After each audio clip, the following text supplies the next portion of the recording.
ವೀಕ್ಷಕರೇ ನಮಸ್ಕಾರ. ಈ ದಿನದ ಪ್ರಮುಖ ಸುದ್ದಿಗಳ ನ್ಯೂಸ್ ಬುಲೆಟಿನ್ಗೆ ಸ್ವಾಗತ. ನಾನು ಅಕ್ಷತಾ ಕಟಗಾವಲಿ. ಸೇವಾ ನಿವೃತ್ತಿ ಹೊಂದಿದ ಬಸಪ್ಪ ಉಮಾದೇವಿ ದಂಪತಿಗಳನ್ನು ತಾಲೂಕು ಪಂಚಾಯಿತಿಯಿಂದ ಆತ್ಮೀಯವಾಗಿ ಸನ್ಮಾನಿಸಿ ಬೀಳ್ಕೊಡಲಾಯಿತು. ಹೌದು, ಗದಗ ಜಿಲ್ಲೆಯ ಲಕ್ಷ್ಮೇಶ್ವರ ತಾಲೂಕು ಪಂಚಾಯಿತಿಯ ವ್ಯಾಪ್ತಿಯಲ್ಲಿ ಬರುವ ಗೋವನಾಳ ರಾಮಗಿರಿ ದೊಡ್ಡೂರು ಪಂಚಾಯಿತಿಯಲ್ಲಿ ಅಭಿವೃದ್ಧಿ ಅಧಿಕಾರಿಯಾಗಿ ಕಾರ್ಯನಿರ್ವಹಿಸಿ ಲಕ್ಷ್ಮೇಶ್ವರ ಕಟ್ಟಡದ ತಾಲೂಕು ಪಂಚಾಯಿತಿಯಲ್ಲಿ ಕೇಸ್ ವರ್ಕ್ ಹುದ್ದೆಯಲ್ಲಿ ಕಾರ್ಯನಿರ್ವಹಿಸಿ ಸೇವಾ ನಿವೃತ್ತಿ ಹೊಂದಿದ ಬಸಪ್ಪ ಉಮಾದೇವಿ ತಳ್ವಾರ್ ದಂಪತಿಗಳನ್ನು ತಾಲೂಕು ಪಂಚಾಯಿತಿ ವತಿಯಿಂದ ಪಂಚಾಯಿತಿಯ ಕಾರ್ಯಾಲಯದಲ್ಲಿ ಆತ್ಮೀಯವಾಗಿ ಸನ್ಮಾನಿಸಿ ಬೀಳ್ಕೊಡಲಾಯಿತು.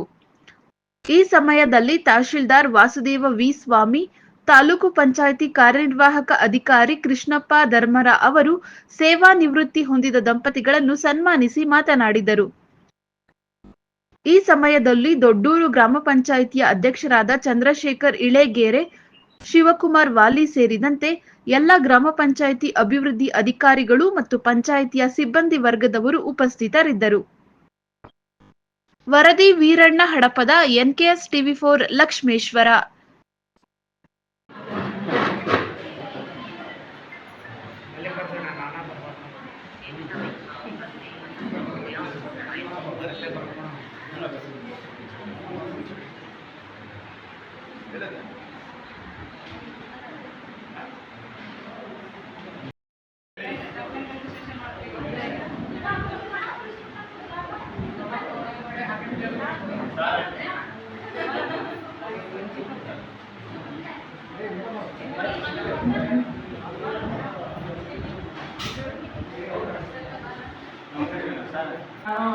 ನನ್ನ ಕಚೇರಿಗೆ ಹಾಜರಾದ 7 ಮಂದಿ ಸೆಕ್ರೆಟರಿಗಳನ್ನ ಇಮಿಡಿಯೇಟ್ ಆಗಿ ನಮ್ಮ ಕಚೇರಿ ಬಿಟ್ಟು ಅವ್ರಿಗೆ ಏನಂದ್ರೆ ವರದಿ ಮಾಡ್ಕೊಳ್ಳೋಕೆ ಚಾಲನಾ ಆದೇಶ ಕೊಟ್ಟಿದ್ದೀವಿ.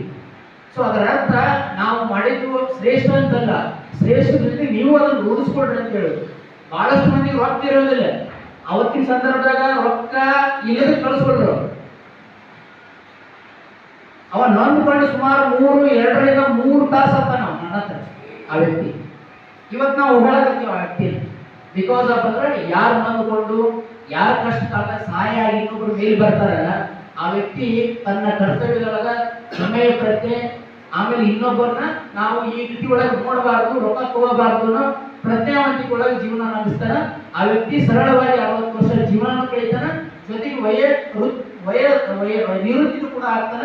ಮುಂದೆ ಲೈಫ್ನಾಗ ಅವ್ರ ಕುಟುಂಬದ ಜೊತೆ ಚೆನ್ನಾಗಿರ್ತಾನೆ ಅನ್ನೋದಕ್ಕೆ ಬೀದಿ ತಳವಾರ ನಮ್ಮೊಂದ ಕಣ್ಣಾರ ನಿದರ್ಶನ. ಅದಕ್ಕೆ ಅವರಿಗೆ ದೇವರು ಅವ್ರ ಕುಟುಂಬಕ್ಕೆ ಅವರಿಗೆ ನಿವೃತ್ತಿ ಜೀವನ ಒಳ್ಳೆಯದಾಗಿ ಅವರಿಗೆ ಆಯುಷ್ಯ ಆರೋಗ್ಯ ಸಂಪತ್ತನ್ನ ಭಗವಂತ ದಯಪಾಲಿಸಲಿ ಅಂತ ಹೇಳೋದ್ರ ಜೊತೆಗೆ ತಮ್ಮೆಲ್ಲರಿಗೂ ಕೂಡ ವಂದಿಸಿ ನಾನು ಈ ಒಂದು ಭಾಷಣಕ್ಕೆ ವಿರಾಮ ನೀಡ್ತೇನೆ. ಜೈ ಜೈ.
ಅವರು ದಾರಿ ಎರೆದಂಥ ಅನುಭವ ಅವು ಎಲ್ಲವೂ ಇವತ್ತು ಗಣನೆಗೆ ಬರ್ತವೆ ಅಂತಕ್ಕಂಥ ಮಾತನ್ನು ಹೇಳ್ತಾ ಶ್ರೀಯುತರು ಈ ರೀತಿಯ ಜೀವನ ಸುಖಮಯವಾಗಿರಲಿ, ಸಂತೋಷದಾಯಕವಾಗಿರಲಿ, ಯಾವುದೇ ಸಂದರ್ಭ ಅಭಿಮಾನದ ಸನ್ಮಾನ ಅಂತಕ್ಕಂಥ ಮಾತನ್ನು ಹೇಳ್ತಾ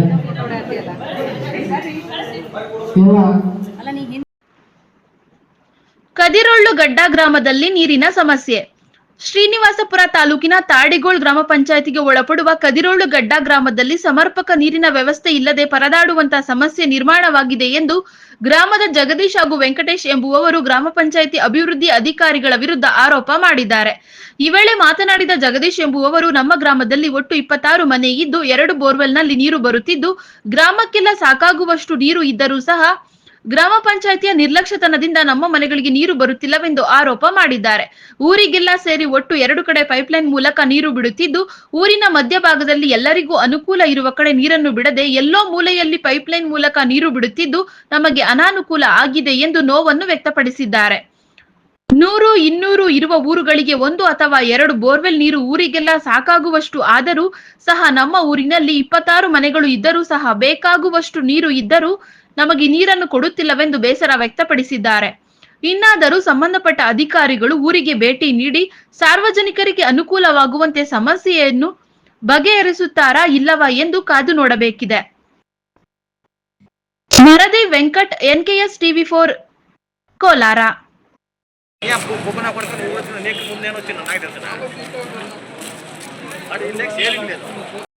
ನನ್ನ ಹೆಸರು ಬಂದು ಜಗದೀಶ್ ಆ್ಯಂಡ್ ನಮ್ಮೂರು ಬಂದು ಕದ್ರಾಳಗಡ್ಡ ಅಂತ. ಸೊ ನಮ್ಮೂರಲ್ಲಿ 2 ಬೋರ್ ಇದೆ. ಊರು ಬೋರ್ ಏನು ಹಳ್ಳಿಗೆ ಬೇಕಾಗಿರೋ ನೀರಿಗೋಸ್ಕರ 2 ಬೋರ್ ಇದೆ. 2 ಬೋರ್ ನೀರು ಬರ್ತಿದ್ರು ಅಲ್ಲಿ ಈ ಕಡೆ ಗಾನಿಗರು, ಆ ಕಡೆ ಬೇರೆ ಕ್ಯಾಸ್ಟ್ ಅವರು ಇದ್ದಾರೆ. ಅವ್ರಿಗೆ ಏನಾಗಿದೆ ಅಂದರೆ ಹತ್ರ ಹಾಕ್ಕೊಂಡಿದ್ದಾರೆ ಅವ್ರು ನೀರು. ನಮ್ಮ ಕಡೆ ಅಂದರೆ ದೂರ ಹಾಕಿದ್ದಾರೆ. ಈ ಕಡೆ ಮನೆಯವ್ರಿಗೆ ಆಲ್ಮೋಸ್ಟ್ 7ರಿಂದ 8 ಮನೆ ಇದೆ. ಆ 8 ಮನೆಗೂ ನೀರಿಲ್ಲ. ಆ ಕಡೆ ದೂರ, ಆ ಕಡೆ ಕೊನೆಯಲ್ಲಿ ಇಟ್ಬಿಟ್ರೆ ಈ ಕಡೆ ಅವ್ರು ಹೆಂಗೆ ಒತ್ಕೊಬರೋದು? ಆಗಲ್ಲ ಸರ್. ಅದು ಸೆಂಟ್ರಿಗೆ ಹಾಕಿದ್ರೆ ಅಟ್ಲೀಸ್ಟ್ ಎಲ್ಲ ಮನೆಯವರು ಹಿಡ್ಕೊಂಡು ಹೋಗ್ಬೋದು. ಸೆಂಟ್ರಿಗೆ ಹಾಕ್ದಂಗೆ ಎಲ್ಲ ಕೊನೆಯಲ್ಲಿ ಹಾಕಿದ್ದಾರೆ, ಅದನ್ನು ಒತ್ಕೊಬರೋಕ್ಕಾಗ್ತಿಲ್ಲ. ಆ್ಯಂಡ್ ಇನ್ನೊಂದು ಬಂದು ಇರೋದು ಈ ಕಡೆ 12 ಮನೆ, ಆ ಕಡೆ 12 ಮನೆ. ನೀರು ಬೇಜಾನಾಗತ್ತೆ. ಬಟ್ ನಾವು ಅದೇ ಸೇಮ್ ಥಿಂಗ್ನ ನಮ್ಮ ಇಶ್ಯೂನ ತೊಗೊಂಡೋಗಿ ಅವ್ರಿಗೆ PDOಗೆ ಆ್ಯಂಡ್ ವಾಟರ್ ಮ್ಯಾನ್ಗೆ ಆ್ಯಂಡ್ ಸೆಕ್ರೆಟ್ರಿಗೆ ಹೇಳಿದ್ರೆ ಅವ್ರ ತಲೆಗೆ ಹಾಕ್ಕೊಂತಿಲ್ಲ, ಕಿವಿಗೂ ಹಾಕ್ಕೊಂತಿಲ್ಲ. ಬರ್ತಾರೆ, ಸುಮ್ಮನೆ ಹಿಡ್ಕೊಂಡು ಹೋಗ್ರಪ್ಪ, ಬೇರೆಯವ್ರ ಕಡೆ ನೀರಿಲ್ಲ ಅಂತ. ಸರ್, ಬೇರೆ ಕಡೆ ಆದರೆ 100-120 ಮನೆ ಇದೆ. ನಮ್ಮ ಕಡೆ ಎಷ್ಟು 12 ಮನೆ, 2 ಬೋರ್ ಇದೆ. ನೀರು ಸಾಕಾಗಲ್ವ ಸರ್? ಅಟ್ಲೀಸ್ಟ್ ನಾವು ಇಲ್ಲಿ 4 to 5 ಟೈಮ್ಸು ಅಲ್ಲಿ ಪಂಚಾಯತಿ ಆಫೀಸ್ ಹತ್ರ ಹೋಗಿ ಕಂಪ್ಲೇಂಟ್ ಮಾಡಿದ್ರು ತಲೆಗೆ ಹಾಕ್ಕೊಂತಿಲ್ಲ, ಕಿವಿಗೆ ಹಾಕ್ಕೊಂತಿಲ್ಲ. ಅಲ್ಲ, ಈಗ ಮನವಿ ಸಲ್ಲಿಸಿದ್ದೀರಾ PDOಗಾಗಲಿ ಅಥವಾ ಗ್ರಾಮ ಪಂಚಾಯತ್ ಅಧ್ಯಕ್ಷರಿಗಾಗಲಿ ಯಾರಿಗಾದ್ರು? ಹೌದು ಸರ್, ಕಳಿಸಿದ್ವಿ. ನಾವು ಅಲ್ಲಿ ಪಂಚಾಯತಿಗೆ ಹೋಗಿ ಮಾತಾಡಿದ್ರು ಬರ್ತೀನಿ ನಡೀರಪ್ಪ ಅಂತಾರೆ, ಹೊತ್ತು ಬರಲ್ಲ. ಒಂದೇ ಒಂದ್ಸರಿ ಬಂದವ್ರೆ, ಆಗ ಮಾತಾಡ್ತಿದ್ರೆ ಅವ್ರು ವಾಟರ್ ಮ್ಯಾನ್ ಏನು ಹೇಳಿದ ತಕ್ಷಣ ಹೋಗ್ಬಿಟ್ರು, ಏನು ಮಾತಾಡ್ದಂಗೆ. ಈಗ ಏನು ಹತ್ರ ಆಗಬೇಕು ಅನ್ನೋದು ಎಲ್ಲ ಮನೆಗೂ ಸೆಂಟ್ರಲ್ ಹಾಕಿದ್ರು ಓಕೆ. ಇಲ್ಲ 12 ಮನೆ ಇರೋದ್ರಿಂದ ಒಂದಿನ ನಮಗೆ ಬಿಟ್ಟು ಒಂದಿನ ಅವ್ರಿಗೆ ಹಾಕೊಳ್ಳಿ. ಸೊ ಸೊಲ್ಯೂಷನ್ ಇದೆ, ಬಟ್ ಅವ್ರು ಉಪಯೋಗಿಸ್ಕೊಂತಿಲ್ಲ. ಬೇಕು ಅಂತ ಅವ್ರಿಗೇನೋ ನೀರು ಹೋಗ್ತಿಲ್ಲ ಸರಿಯಾಗಿ ಅಂದ್ಬಿಟ್ಟು ಅವರು ಹೊಟ್ಟೆ ಕಿಚ್ಚಗೋಸ್ಕರ ಆದ್ರೆ ಆ ಕಡೆ ಕೊನೆಗೆ ಹಾಕಿದ್ದಾರೆ. ನೀವು ಯಾರು ಪ್ರಶ್ನೆ ಮಾಡಿಲ್ವಾ ಆಗ್ತಾ ಇರುವಾಗ ಈ ಕಡೆ ಹಾಕಿ ಅಂದ್ಬಿಟ್ಟು? ಸರ್, ನಮ್ಗೆ ಗೊತ್ತಿಲ್ಲದಂಗೆ ಅವರ ಪೈಪ್ಗಳು ಹಾಕಿರೋದು. ನಾವು ಹಾಕ್ಬೇಕಾದ್ರೆ ಕೇಳಿದ್ವಿ, ಅವ್ರೇನು ಹೇಳಿದ್ರು PDO ಈ ಪಾಯಿಂಟ್ ತೋರಿಸಿದ್ದು ಅದಕ್ಕೆ ಇಲ್ಲಿ ಹಾಕಿದ್ದೀನಿ ಅಂದರು. ಬಟ್ PDOನ ಕೇಳಿದಾಗ ನಾನು ಹೇಳಲಿಲ್ಲ ಅಂದರು PDO. ಈ JJM ಹೊಸದಾಗ ಇದೆಯಲ್ಲ, ಕನೆಕ್ಷನ್ ಇನ್ನೂ ಕೊಟ್ಟಿಲ್ಲ ಅದ್ರಿಗೆ? ಸರ್, ಇನ್ನೂ ಇಲ್ಲ ಸರ್. ಅದು ವಾಟರ್ ಟ್ಯಾಂಕ್ ಇನ್ನೂ ರೆಡಿ ಆಗ್ತಿದೆ. ಸದ್ಯಕ್ಕೆ ಈ ಕಡೆ ಆಗಬೇಕು ಅನ್ನೋದನ್ನ ಆಗಿಲ್ಲ. ಈ ಕಡೆ ಹಾಕಿದ್ರೆ ಸಮಸ್ಯೆ ಕ್ಲಿಯರ್ ಆಗುತ್ತೆ. ಹೌದು ಸರ್, ಹೌದು. Okay okay. ಏನು ನಿಮ್ಮ ಹೆಸರು? ಜಗದೀಶ್ ಅಂತ. ಓಕೆ.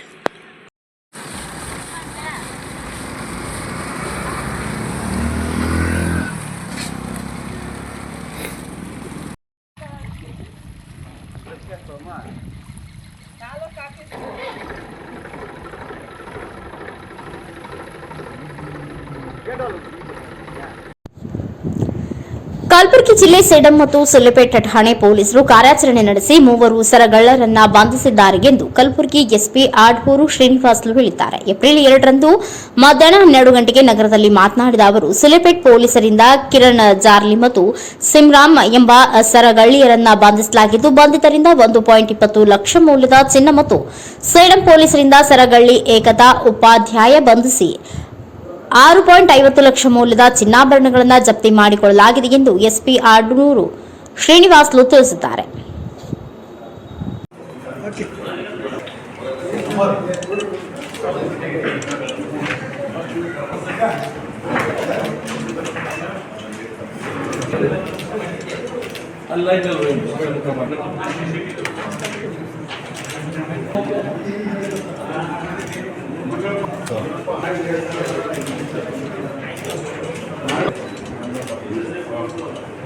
ವಿಭಾಗದಲ್ಲಿ 4 ಪ್ರಕರಣಗಳಲ್ಲಿ ಟೋಟಲ್ 95 ಗ್ರಾಮ್ಸ್ ಗೋಲ್ಡನ್ನು ರಿಕವರಿ ಮಾಡಿ ಒಳ್ಳೆಯ ಕೆಲಸ ಮಾಡಿದ್ದಕ್ಕೆ ನಾನು ನಮ್ಮ ಡಿವೈಎಸ್ಪಿ ಶಿಕ್ಷಣ ಸಂಗಮ ಹಿರೇಮಠ್ ಅವರ ಆಫೀಸರ್ಸ್ ಆಗಿದ್ದ CPI ಸೇಡಂ, CPI ಸೂಲೆಪೇಟ್ ಮತ್ತು PSI ಸೂಲೆಪೇಟು, PSI ಬಿರಿಯಾನಿ ಇನ್ಚಾರ್ಜ್ ಸೇಡಂ ಮತ್ತು ಅವರು ಸಿಬ್ಬಂದಿ ಆಗಿರುವಂಥ ಎಲ್ಲರಿಗೂ ನಾನು ಅಭಿನಂದನೆ ಸಲ್ಲಿಸುತ್ತೇನೆ. ಅವರಿಗೂ ಪ್ರಶಂಸಾ ಪತ್ರ ನೀಡ್ತಾ ಇದ್ದೇನೆ.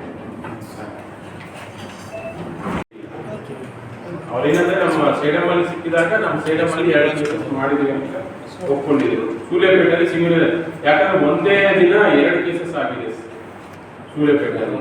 ಅವ್ರು ಇವರು ಮಾಡಿದ್ರು ಅಂತ ನಮಗೆ ಅದರ್ ಟೆಕ್ನಿಕಲ್ ಎವಿಡೆನ್ಸ್ ಇಂದ ಮಾಹಿತಿ ಸಿಕ್ಕಿದೆ. ಅಂದ್ರೆ ನಾವು ಎಲ್ಲದೂ ಮಾಡ್ತಾ ಇದ್ದಾರೆ. ಪ್ರಾಪರ್ಟಿ ಕೇಸಸ್ ಅಂದ್ರೆ ಈಸಿಯೆಸ್ಟ್ ಆಪ್ಷನ್ ಲೇಡೀಸ್ ಇವರೆಲ್ಲ ಆರೋಪಿಗಳೆಲ್ಲ ಮಹಿಳೆಯರು, ನೊಂದ ವ್ಯಕ್ತಿಗಳು ಮಹಿಳೆಯರು. ಅಂಡ್ ಈಸಿಯೆಸ್ಟ್ ಆಪ್ಷನ್ ಅವ್ರಿಗೆ HBT ಅದರಿಂದ ಮಾಡಕ್ಕೆ ಅವಶ್ಯಕತೆ. ರಸ್ಟ್ ಜಾಗ ಎಲ್ಲಿರುತ್ತೆ ಅದು ಚೂಸ್ ಮಾಹಿತಿ ಮಾಡ್ಕೊಡ್ತಾರೆ. ಅಂಡ್ ಜನರಲ್ ಆಗಿ ತಾವು ಕಳ್ತನ ಆಗಿದ್ಮೇಲೆ ಮಹಿಳೆಯರು ಯಾಕೆ ಮಾಡಿರ್ತಾರೆ ಅಂತ ನೀವು ಸಂಶಯ ಪಡೋದಿಲ್ಲ.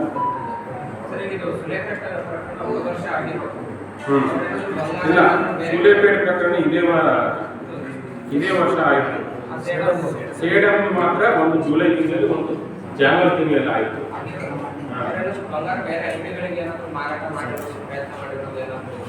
ಅವ್ರ ಕಡೆ ಬಂಗಾರ ರಿಕವರಿ ಆಯಿತು, ಅವ್ರ ಕಡೆ ಇಟ್ಕೊಂಡಿಲ್ಲ. ಜುಲೈಯಲ್ಲಿ ತಂದ್ರು ಕೂಡ ಇಲ್ಲಿವರೆಗೂ ಮಾನ್ಯ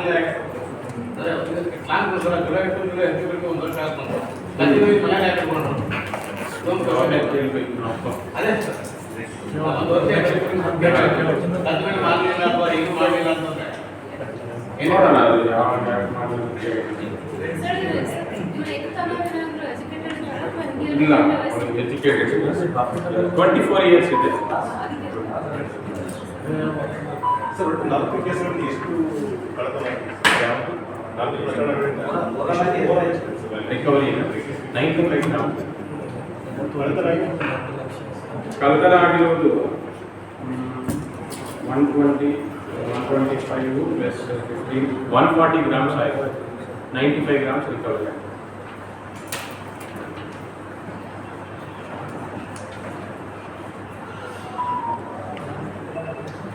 ರಿಪೀಟ್ ಆಗ್ತಾ ಇಲ್ಲ, ನಾವು ಹೆಚ್ಚಿಗೆ ಫೋಕಸ್ ಮಾಡ್ತೀವಿ. ಈಗ ಸಡನ್ ಆಗಿ ಕೆಲವೊಂದು ಟೈಮ್ ಡೇ ಟೈಮ್ HBT ಜಾಸ್ತಿ ಆಗಿದ್ಮೇಲೆ ಯಾವಾಗಲಾದರೂ ಒಂದೇ ಟೈಪ್ ಆಫ್ ಅಫೆನ್ಸ್ ರಿಪೀಟೆಡ್ ಆಗ್ತಾ ಇದ್ರೂ ಸಾರ್ವಜನಿಕರಲ್ಲಿನೂ ಅದ್ರ ಬಗ್ಗೆ ಜಾಸ್ತಿ ಗಮನ ಹೋಗುತ್ತೆ. ಪದೇ ಪದೇ ಆಗ್ತಾ ಇದೆ, ಪೊಲೀಸ್ ಅವ್ರು ಏನು ಮಾಡ್ತಾರೆ ಅಂತ ಸಮಯದಲ್ಲಿ ನಾವು ಹೆಚ್ಚಿಗೆ ಆದ್ಯತೆ ಅದಕ್ಕೆ ಕೊಡ್ತೇವೆ. ಈಗ ಮುಂಚೆ ಲಾಸ್ಟ್ ಇಯರ್ ಈ ಡೇ HBT ಸೀರೀಸ್ ಆಗಿ ಆಗ್ತಿತ್ತು, 4, 5, 6, 7 ಆಗ್ತಿತ್ತು. ಆವಾಗ ಡೇ HBTಗೆ ನಾವು ಜಾಸ್ತಿ ಪ್ರಯಾರಿಟಿ ಕೊಡ್ತಿದ್ವಿ. ಒನ್ಸ್ ಅವ್ರು ಪತ್ತೆ ಹಚ್ಚಿ ಅರೆಸ್ಟ್ ಮಾಡಿದ್ಮೇಲೆ ನೆಕ್ಸ್ಟ್ 1-2-3 ಮಂತ್ಸ್ ಆ ತರಹ ಇರೋದಿಲ್ಲ. ಯಾಕಂದ್ರೆ ಅವ್ರು ಮಾಡೋರೆಲ್ಲ ಅರೆಸ್ಟ್ ಮಾಡಿ ಜೈಲಲ್ಲಿ ಇರ್ತಾರೆ. ಸೊ ಅಟ್ಲೀಸ್ಟ್ ಅದು ಪತ್ತೆ ಹಚ್ಚಿ ಅವ್ರು ಜೈಲಿಗೆ ಕಳಿಸಿದ ಮೇಲೆ ಅದು ಇಮಿಡಿಯೇಟ್ ಆಗಿ ಸ್ಟಾಪ್ ಆಗುತ್ತೆ. ಈ ಯಾವಾಗಲೂ ಈ ಕಳ್ಳತನ ಪ್ರಕರಣದಲ್ಲಿ ಆರೋಪಿ ಅರೆಸ್ಟ್ ಆಗಿದ್ರೆ ಮಾತ್ರ ಅದು ಸ್ಟಾಪ್ ಆಗುತ್ತೆ, ಬಿಟ್ಟರೆ ಆರೋಪಿ ಅರೆಸ್ಟ್ ಆಗಿಲ್ಲ ಅಂದ್ರೆ ಅವ್ರು ಪದೇ ಪದೇ ಮಾಡ್ತಾ ಹೋಗ್ತಾ ಇರ್ತಾರೆ. ಸೊ ನಮ್ಗೆ ಮೇಯ್ನ್ ಪ್ರಿವೆಂಟಿವ್ ಮೆಜರ್ ಏನಂದ್ರೆ ಫಸ್ಟ್ ಅವ್ರಿಗೆ ಇಮಿಡಿಯೇಟ್ ಆಗಿ ತಕ್ಷಣ ಪತ್ತೆ ಹಚ್ಚಿ ಅರೆಸ್ಟ್ ಮಾಡಬೇಕು. ಮಾಡದೆ ಹೋದ್ರೆ ಅವ್ರು ಪದೇ ಪದೇ ಮಾಡ್ತಾ ಹೋಗ್ತಾ ಇರ್ತಾರೆ.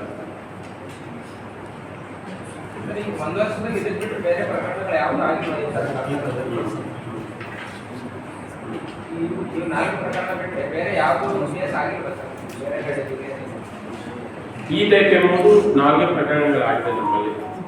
ಪ್ಲಸ್ ಅವರು ಒಪ್ಪಿದ್ರು 4 ಪ್ರಕರಣ ಮಾಡಿರೋದು ಒಪ್ಪಿದ್ದಾರೆ. ಬಟ್ ಸಿಟಿದು ಅವರು ಏನು ಕೇಳಿಲ್ಲ. ನಾವು ನಮ್ಮ ಕಡೆ ಆಗಿರೋ ಪ್ರಕರಣದ ಬಗ್ಗೆ ಅವ್ರ ಜೊತೆ ಎಲ್ಲ ಎವಿಡೆನ್ಸ್ ಎಲ್ಲ ಮ್ಯಾಚ್ ಮಾಡಿದಾಗ ಮ್ಯಾಚ್ ಆಯಿತು. ಆ ಟೈಮ್ನಲ್ಲಿ ಮೂಮೆಂಟ್ ಬಂದು ಮ್ಯಾಚ್ ಆಯಿತು. ಪ್ಲಸ್ ಅಲ್ಲೆಲ್ಲ ನಮ್ಗೆ ಎವಿಡೆನ್ಸ್ ಕಲೆಕ್ಟ್ ಮಾಡಿದಾಗ ಮ್ಯಾಚ್ ಆಯಿತು. ಅದರಿಂದ ಅವರು ಒಪ್ಪಿಕೊಂಡಿದ್ದಾರೆ. ಸೇಡಂ ಪೊಲೀಸ್ ಸ್ಟೇಷನ್ ವ್ಯಾಪ್ತಿಯಲ್ಲಿ Sedam bus stand, Sedam bus ನಿಲ್ದಾಣದಲ್ಲಿ 23 ಜುಲೈ 2024 ರಂದು ಲಿಂಗರಾಜು ಮತ್ತು ಅವರ ಹೆಂಡತಿಯಾದ ಸಂಗೀತ ಇವರು ಕಲಬುರಗಿಗೆ ಹೋಗಬೇಕಾದ್ರೆ ಅವರ ವ್ಯಾನಿಟಿ ಬ್ಯಾಗ್ನಿಂದ 8 ತೊಲೆ ಬಂಗಾರ ಕಳ್ಳತನ ಆಗಿರುತ್ತದೆ. ಇದು ಸಂಬಂಧಪಟ್ಟ ದೂರು ಆಧಾರದ ಮೇಲೆ ಸೇಡಂ ಪೊಲೀಸ್ ಠಾಣೆಯಲ್ಲಿ ಒಂದು ದೂರು ದಾಖಲಾಗಿರುತ್ತದೆ. ಅದೇ ರೀತಿಯಿಂದ 20 ಜನವರಿ 2025 ರಂದು ಅನ್ಸೂರ್ ಗಂಡ ವೀರೇಂದ್ರ ಗೌಡ ಮಾಲಿ ಪಾಟೀಲ್ ಅಂತ ಅವರು ಸೇಡಂ ಬಸ್ ಸ್ಟ್ಯಾಂಡ್ ನಿಲ್ದಾಣದಲ್ಲಿ ಬಸ್ ಹತ್ತುವಾಗ ಅವರು ಸಂಬಂಧಿಕರು ಕೊಡಲಲ್ಲಿರುವಂತಹ 4.5 ತೊಲೆ ಬಂಗಾರ ಕಳ್ಳತನ ಮಾಡಿಕೊಂಡಿರುವಂಥ ಪ್ರಕರಣ ಸೇಡಂ ಪಟ್ಟಣದಲ್ಲಿ ಸೇಡಂ ಪೊಲೀಸ್ ಠಾಣೆ ವ್ಯಾಪ್ತಿಯಲ್ಲಿ ದಾಖಲಾಗಿರುತ್ತದೆ. ಇದು ಬೇರೆ ಬೇರೆ ದಿನಗಳಲ್ಲಿ 2 ಪ್ರಕರಣಗಳು ದಾಖಲಾಗಿರುತ್ತದೆ. ಬಟ್ ನೋಡಿದರೆ ಒಂದೇ ರೀತಿಯಿಂದ ಕಳ್ಳತನ ಆಗಿರುತ್ತದೆ. ಈ ಸಂಬಂಧಪಟ್ಟ ಕಳ್ಳತನ ಯಾರು ಮಾಡಿದ್ರು ಪತ್ತೆ ಹಚ್ಚುವ ಕಾರ್ಯಾಚರಣೆಯಲ್ಲಿ ಡಿವೈಎಸ್ಪಿ ಚಿಂಚೋಳಿ ಸಂಗಮನಾಥ್ ಹಿರೇಮಠ ಅವರ ನೇತೃತ್ವದಲ್ಲಿ ಸಿಪಿಐ ಸೇಡಂ ಶ್ರೀ ಮಹಾದೇವ್ ಮತ್ತು PSI incharge PSI Sedam Shri Madivalappa ಮತ್ತು ಅವರ ಸಿಬ್ಬಂದಿ ಆಗಿರುವಂತಹ ಶ್ರೀ ರಾಮರೆಡ್ಡಿ ESI, ಯಲ್ಗೂರೇಶ್ ESI, ಮಲ್ಕೇಟ್ ಮತ್ತು ಅಪರಾಧ ಪತ್ತೆದಳದ ಸಿಬ್ಬಂದಿ ಆಗಿರುವಂತಹ ಹೊನ್ನಪ್ಪ, ನಾಗರಾಜ್, ಬಾಲಕೃಷ್ಣ ರೆಡ್ಡಿ ಮತ್ತು ಶ್ರೀಮತಿ ನಿರ್ಮಲಾ, ಮಹಿಳಾ SC86 ಇವರೆಲ್ಲ ಒಂದು ತಂಡ ಆಗಿ ಈ ಪತ್ತೆ ಹಚ್ಚುವ ಕಾರ್ಯದಲ್ಲಿ ಭಾಗವಹಿಸಿದ್ದಾರೆ. ಇವರು ಬೇರೆ ಬೇರೆ ಕಡೆಯಿಂದ ಬೇರೆ ಬೇರೆ ರೀತಿಯೆಲ್ಲ ಮಾಹಿತಿ ಕಲೆಕ್ಟ್ ಮಾಡಿ ಬಸ್ ನಿಲ್ದಾಣ, ರೈಲ್ವೆ ಸ್ಟೇಷನ್ ಇಂಥದ್ರಲ್ಲಿ ಮಾಹಿತಿ ಎಲ್ಲ ಕಲೆ ಹಾಕಿ 31 ಮಾರ್ಚ್ 2025 ರಂದು ಬೆಳಿಗ್ಗೆ 8 ಗಂಟೆಗೆ ಈ ಸೇಡಂ ಪಟ್ಟಣದಲ್ಲಿ ರೈಲ್ವೆ ನಿಲ್ದಾಣದಲ್ಲಿ ಸಂಶಯವಾಗಿ ಓಡಾಡ್ತಿರುವಂತಹ ಒಬ್ಬ ಹೆಣ್ಣು ಮಗಳನ್ನು ಅವರು ಸೆಕ್ಯೂರ್ ಮಾಡಿಕೊಂಡು ಅವ್ರು ವಿಚಾರಣೆ ಮಾಡಿದಾಗ ಅವರ ಹೆಸರು ಏಕ್ತಾ ತಂದೆ ಕೈಲಾಶ್ ಉಪಾಧ್ಯಾಯ ಅಂತ 24 ಇಯರ್ಸ್, ಬಾಪುನಗರ, ಕಲಬುರಗಿ ಅಂತ ತಿಳಿಸಿರ್ತಾರೆ. ಮತ್ತು ಅವರು ಈ ಹಿಂದೆ 2 ಕಳ್ಳತನಗಳಲ್ಲಿ ಭಾಗಿಯಾಗಿರುವುದು ಹೇಳಿರ್ತಾರೆ. ತದನಂತರ ಅವರು ಆ ದಿನವೂ ಕಳ್ಳತನ ಮಾಡಲಿಕ್ಕೆ ಸೇಡಂ ಪಟ್ಟಣ ವಿಸಿಟ್ ಮಾಡಿದ್ರು ಅನ್ನೋದು ಅವರು ಒಪ್ಕೊಂಡಿರ್ತಾರೆ. ಅವರದೇ ಅಂತಲ್ಲ, ಅವ್ರ ಜೊತೆಯಲ್ಲೂ ಇನ್ನೂ ಇಬ್ಬರು ಸರಿತಾ ಪಾಟೀಲ್ ಬರೋಣ 3 ಜನ ಹೆಣ್ಣು ಮಕ್ಕಳು ಅವರು ಯಾವಾಗಲೂ ಒಟ್ಟಿಗೆ ಇರ್ತಾರೆ. ಅವರು ಈ ಹಿಂದೆ 3 ಜನ ಈ ಕಲಬುರಗಿ ನಗರದಿಂದ ಸೇಡಂ ಪಟ್ಟಣಕ್ಕೆ ಬಸ್ ಮುಖಾಂತರ ಬಂದು ಬಸ್ ನಿಲ್ದಾಣದಲ್ಲಿ ಯಾರಾದ್ರೂ ಕೊರಳಲ್ಲಿ ಚೈನ್ ಇದ್ರೆ ಅವರು ಬಸ್ ಹತ್ತುವಾಗ ಇವರೇ 3 ಜನ ಒಂದು ರಶ್ ತರ ಕ್ರಿಯೇಟ್ ಮಾಡಿ ಕೊರಳಲ್ಲಿರುವಂತಹ ಚೈನ್ ಚಿಕ್ಕೊಳ್ಳೋದು ಇವರದ್ದು ವಿಶೇಷತೆ. ಸೊ ಈ ಹಿಂದೆ ಎರಡು ಕೇಸಸ್ ಅಲ್ಲಿ ಇವರು ಭಾಗಿಯಾಗಿರುವುದು ಒಪ್ಕೊಂಡಿರ್ತಾರೆ. ಮತ್ತು ಅವರ ಕಡೆಯಿಂದ ನಾವು ವಿಚಾರಣೆ ಮಾಡಿ ಅವರ ಕಡೆಯಿಂದ ನಾವು 8 ತೊಲೆ ಬಂಗಾರನ್ನು ರಿಕವರಿ ಮಾಡಲಾಗಿದೆ. ಮತ್ತು ಈ ಪತ್ತೆ ಹಚ್ಚುವ ಕಾರ್ಯಾಚರಣೆಯಲ್ಲಿ ಒಳ್ಳೆಯ ಕಾರ್ಯ ಮಾಡೋದಕ್ಕೆ ನಾನು ಚಿಂಚೋಳಿ ಸಬ್ ಡಿವಿಷನ್ ಮತ್ತು ಅವರು ಟೀಮ್ ಆಗಿರುವ CPI ಸೇಡಂ ಮತ್ತು PSI ಇನ್ಚಾರ್ಜ್ ಸೇಡಂ ಮತ್ತು ಅವರ ಟೀಮ್ ನಾನು ಅಭಿನಂದಿಸುತ್ತೇನೆ. ಮತ್ತು ಇದೇ ರೀತಿಯಿಂದ ಸೂಳೆಪೇಟ್ ಪೊಲೀಸ್ ಠಾಣಾ ವ್ಯಾಪ್ತಿಯಲ್ಲಿ 27 ಮಾರ್ಚ್ ರಂದು ಅವರು ಸೂಳೆಪೇಟ್ ಬಸ್ ನಿಲ್ದಾಣದಲ್ಲಿ 80 years ಓಲ್ಡ್ ಲೇಡಿ ಕಮಲಮ್ಮ ಅಂತ ಬಸ್ ಹತ್ತಬೇಕಾದ್ರೆ ಅವ್ರ ಕೊರಳಲ್ಲಿ 10 ಗ್ರಾಮ್ ಬಂಗಾರ ಚೈನ್ ಕಳ್ಳತನ ಮಾಡ್ತಾರೆ. ಅದೇ ರೀತಿಯಿಂದ ಇನ್ನೊಬ್ಬರು ಅದೇ ಸೇಮ್ ಬಸ್ ನಿಲ್ದಾಣ ಇನ್ನೊಂದು ಫಿರ್ಯಾದಾರ, ಇನ್ನೊಂದು 2ನೇ ಕೇಸ್ ಫಿರ್ಯಾದಾರ ಕಡೆಯಿಂದ 5 ಗ್ರಾಮ್ ಬಂಗಾರ ಕೊರಳಲ್ಲಿ ಅವರು ಕಳ್ಳತನ ಮಾಡ್ಕೊಂಡು ಹೋಗಿರ್ತಾರೆ. ಇದನ್ನು ಸಿಮಿಲರ್ ಇದು CPI ಸೂಳೆಪೇಟ್ ಅವರ ವ್ಯಾಪ್ತಿಗೆ ಸೇರೋದ್ರಿಂದ CPI ಡಿವೈಎಸ್ಪಿ ಚಿಂಚೋಳಿ ಮತ್ತು CPI ಸೂಳೆಪೇಟ್ ಅವರ ನೇತೃತ್ವದಲ್ಲಿ PSI ಸೂಳೆಪೇಟು ಮತ್ತು ಅವರ ಸಿಬ್ಬಂದಿ ಆಗಿರುವಂತಹ ಚಂದ್ರಕಾಂತ್, ಮೋಹನ್ ರೆಡ್ಡಿ, ಸದ್ದಾಂ, ಅರಳಿಂಗಪ್ಪ, ಅನಿಲ್ ಮತ್ತು ಶ್ರೀಮತಿ ಭಾಗ್ಯಮ್ಮ, ಮಹಿಳಾ PC ಇವರೆಲ್ಲ ಒಂದು ತಂಡವಾಗಿ ಕೆಲಸ ಮಾಡಿ ಈ 2 ಕಳ್ಳತನ ಭಾಗಿಯಾಗಿರುವಂತಹ ಇಬ್ಬರು ಆರೋಪಿಗಳನ್ನು ಅವರು ವಿತಿನ್ 24 ಅವರ್ಸ್ನಲ್ಲಿ ಪತ್ತೆ ಹಚ್ಚಿರ್ತಾರೆ. ಅವರ ಆರೋಪಿಗಳು ಕಿರಣ ಗಂಡ ಚಾರ್ಲಿ ಉಪಾಧ್ಯಾಯ 30 ವರ್ಷ ಬಾಪುನಗರದವರು, ಸಿಮ್ರಾನ್ ಗಂಡ ಅರ್ಜುನ್ ಉಪಾಧ್ಯಾಯ ಇವರು ಬಾಪುನಗರದವರು. ಇವರಿಬ್ಬರ ಕಡೆಯಿಂದ 15 ಗ್ರಾಮ್ ಗೋಲ್ಡನ್ನು ರಿಕವರಿ ಮಾಡಿ ಈ ಎರಡು ಕೇಸನ್ನು ಪತ್ತೆ ಮಾಡಿರ್ತಾರೆ. ಅವರು 24 ಅವರ್ಸ್ನಲ್ಲಿ ಆರೋಪಿತರನ್ನು ಪತ್ತೆ ಮಾಡಿ ಅವರು ನ್ಯಾಯಾಂಗವನ್ನು ಕಳಿಸಿರ್ತಾರೆ. ಅವರಿಗೆಲ್ಲ ಅಭಿನಂದನೆ ಸಲ್ಲಿಸುತ್ತೇನೆ. ಒಟ್ಟಾರೆ ಈಗ ನೋಡಿದರೆ ತಾವು ಸೇಡಂ ಪೊಲೀಸ್ ಠಾಣಾ ವ್ಯಾಪ್ತಿಯಲ್ಲಿ 2 ಪ್ರಕರಣಗಳು, ಸೂಲೆಪೇಟ್ ಪೊಲೀಸ್ ಠಾಣಾ ವ್ಯಾಪ್ತಿಯಲ್ಲಿ 2 ಪ್ರಕರಣಗಳು, 4 ಪ್ರಕರಣಗಳಲ್ಲಿ ಆರೋಪಿತರು ಬೇರೆ ಬೇರೆ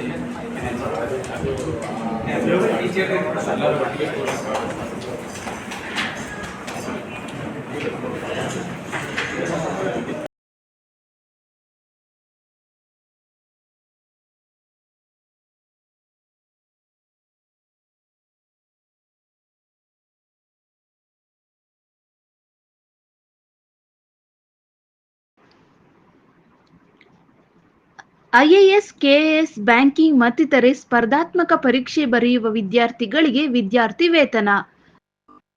ಚಿಂತಾಮಣಿ ವಿಧಾನಸಭಾ ಕ್ಷೇತ್ರದ ಮಾಜಿ ಶಾಸಕ JK ಕೃಷ್ಣಾರೆಡ್ಡಿಯವರಿಂದ ಆಯೋಜನೆ. ನಗರದ JK ಭವನದಲ್ಲಿ ನಡೆದ ಸುದ್ದಿಗೋಷ್ಠಿಯಲ್ಲಿ ಮಾಹಿತಿ ನೀಡಿದರು.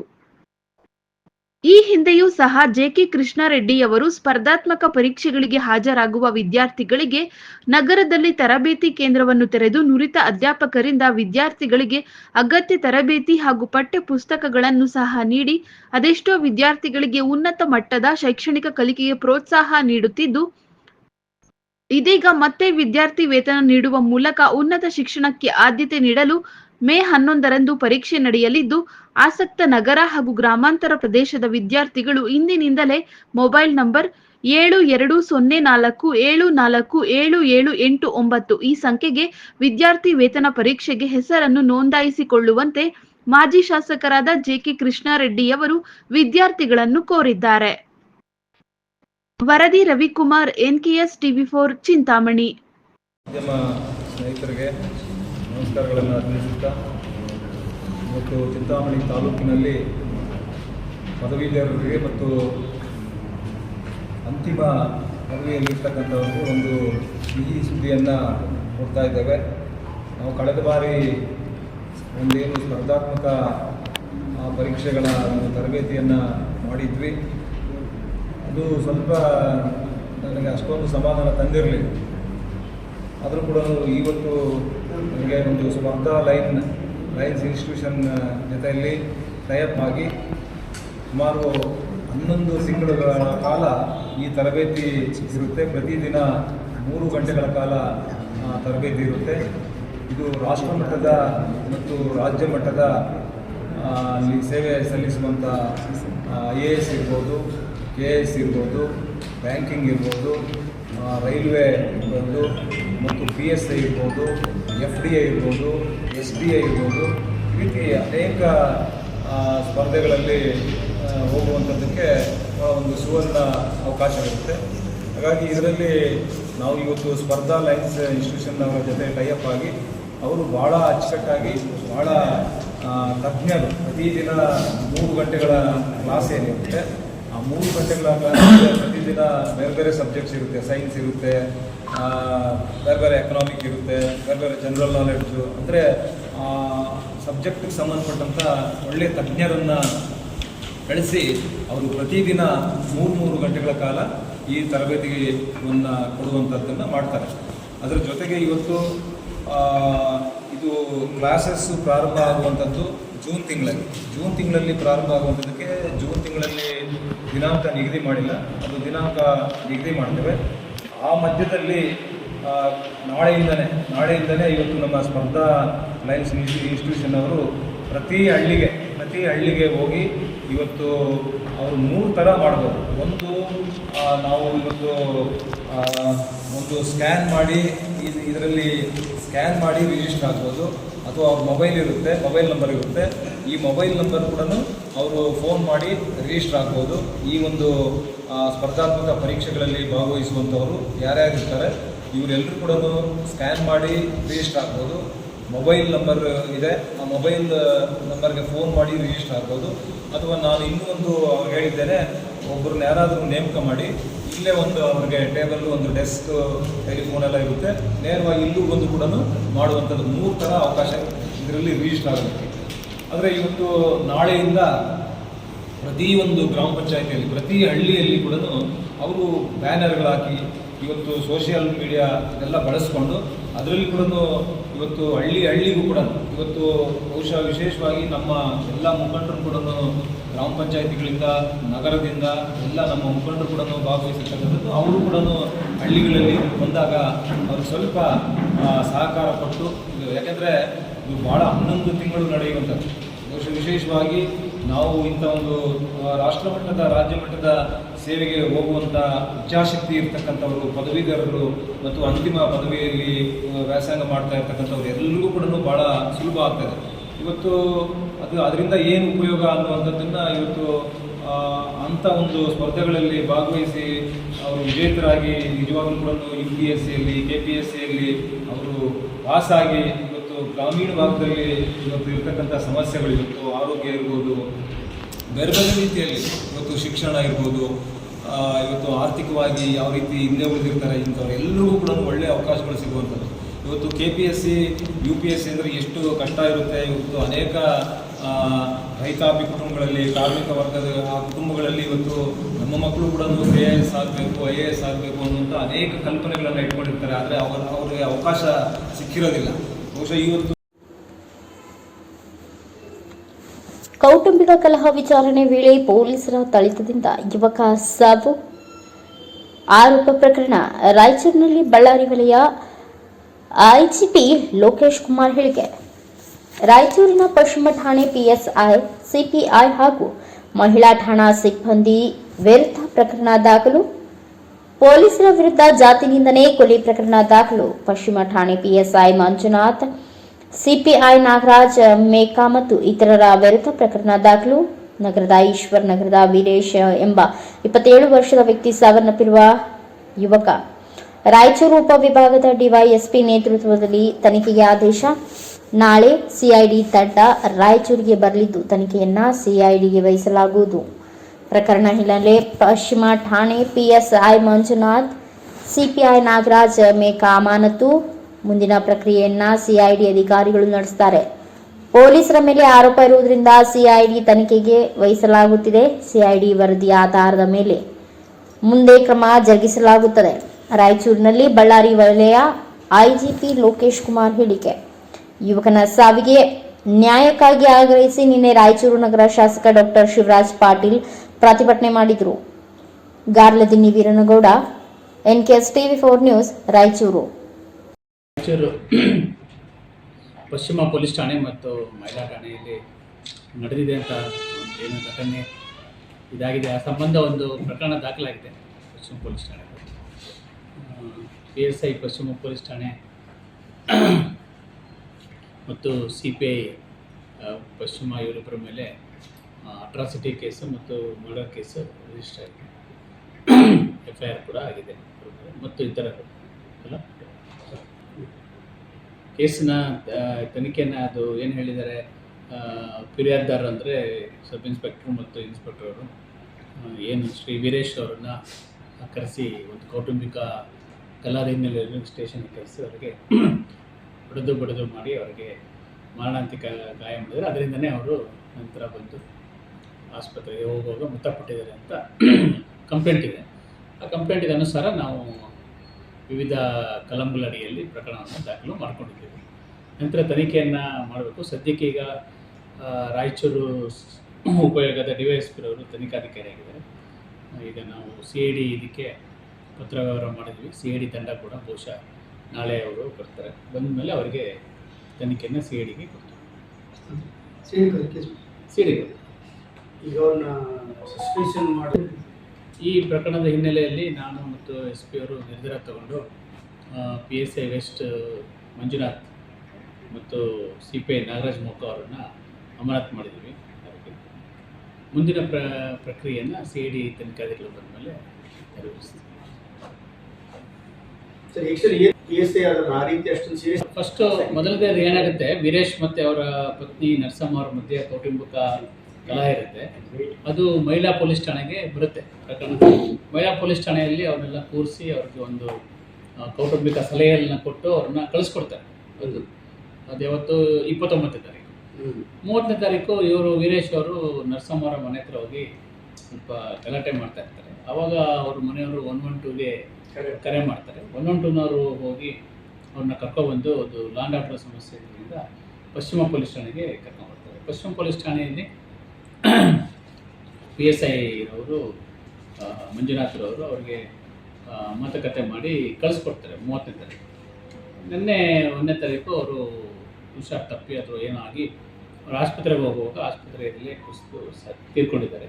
ಆಸ್ಪತ್ರೆಯಲ್ಲಿ MLC ಮಾಡುವಾಗ assault by west police station police and woman police station police ಅಂತ ಬರೆಸಿದ್ದಾರೆ. ಅಲ್ಲೇ ಡಾಕ್ಟ್ರ್ ಪ್ರಕಾರ ಅವರು ಬ್ರಾಡ್ ಡೆತ್ ಅಂತ ಆಗಿದೆ. ಆದ್ದರಿಂದ ನಾವು ಆಗಲಿ ಕಾನೂನು ಪ್ರಕಾರ ಪ್ರಕ್ರಿಯೆ ಮಾಡೋಣ ಅಂತೇಳಿ ಅವರು ಏನು ಕಂಪ್ಲೇಂಟ್ ಕೊಟ್ಟರು, ನಾವು ಫಸ್ಟ್ ಅವರು ಅಸ್ವಾಭಾವಿಕ ಸಾವು ಅಂತ ಕಂಪ್ಲೇಂಟ್ ಕೊಟ್ಟಿದ್ರು. ನಂತರ ಅದನ್ನು ಬದಲಾಯಿಸಿ ಇಲ್ಲ ಅದು ಪೊಲೀಸ್ ಅಧಿಕಾರಿಗಳು ಹೊಡೆದು ಬಿಡದು ಮಾಡೋದ್ರಿಂದನೇ ಮರಣ ಆಗಿದೆ ಅಂತ ಅವರೊಂದು ದೂರು ಕೊಟ್ಟಿದ್ದಾರೆ. ಆಯಿತು, ದೂರು ಕೊಟ್ಬಿಟ್ಟು ನಾವು ದೂರು ಪ್ರಕಾರ ದಾಖಲಿಸ್ಕೊಂಡಿದ್ವಿ. ನಿಷ್ಪಕ್ಷಪಾತವಾಗಿ ತನಿಖೆ ಮಾಡ್ತೀವಿ. ಒಂದು ನಿಷ್ಪಕ್ಷಪಾತವಾಗಿ ತನಿಖೆ ಮಾಡುವಾಗ ಸಂಬಂಧಿಸಿದ ಅಧಿಕಾರಿಗಳು ಅದೇ ಹುದ್ದೆಯಲ್ಲಿದ್ದರೆ ಸರಿಯಾಗೋದಿಲ್ಲ ಅಂತೇಳಿ ಅವ್ರನ್ನ ಸದ್ಯಕ್ಕೆ ತಾತ್ಕಾಲಿಕವಾಗಿ ಅಮಾನತಿನಲ್ಲಿಟ್ಟಿದ್ವಿ.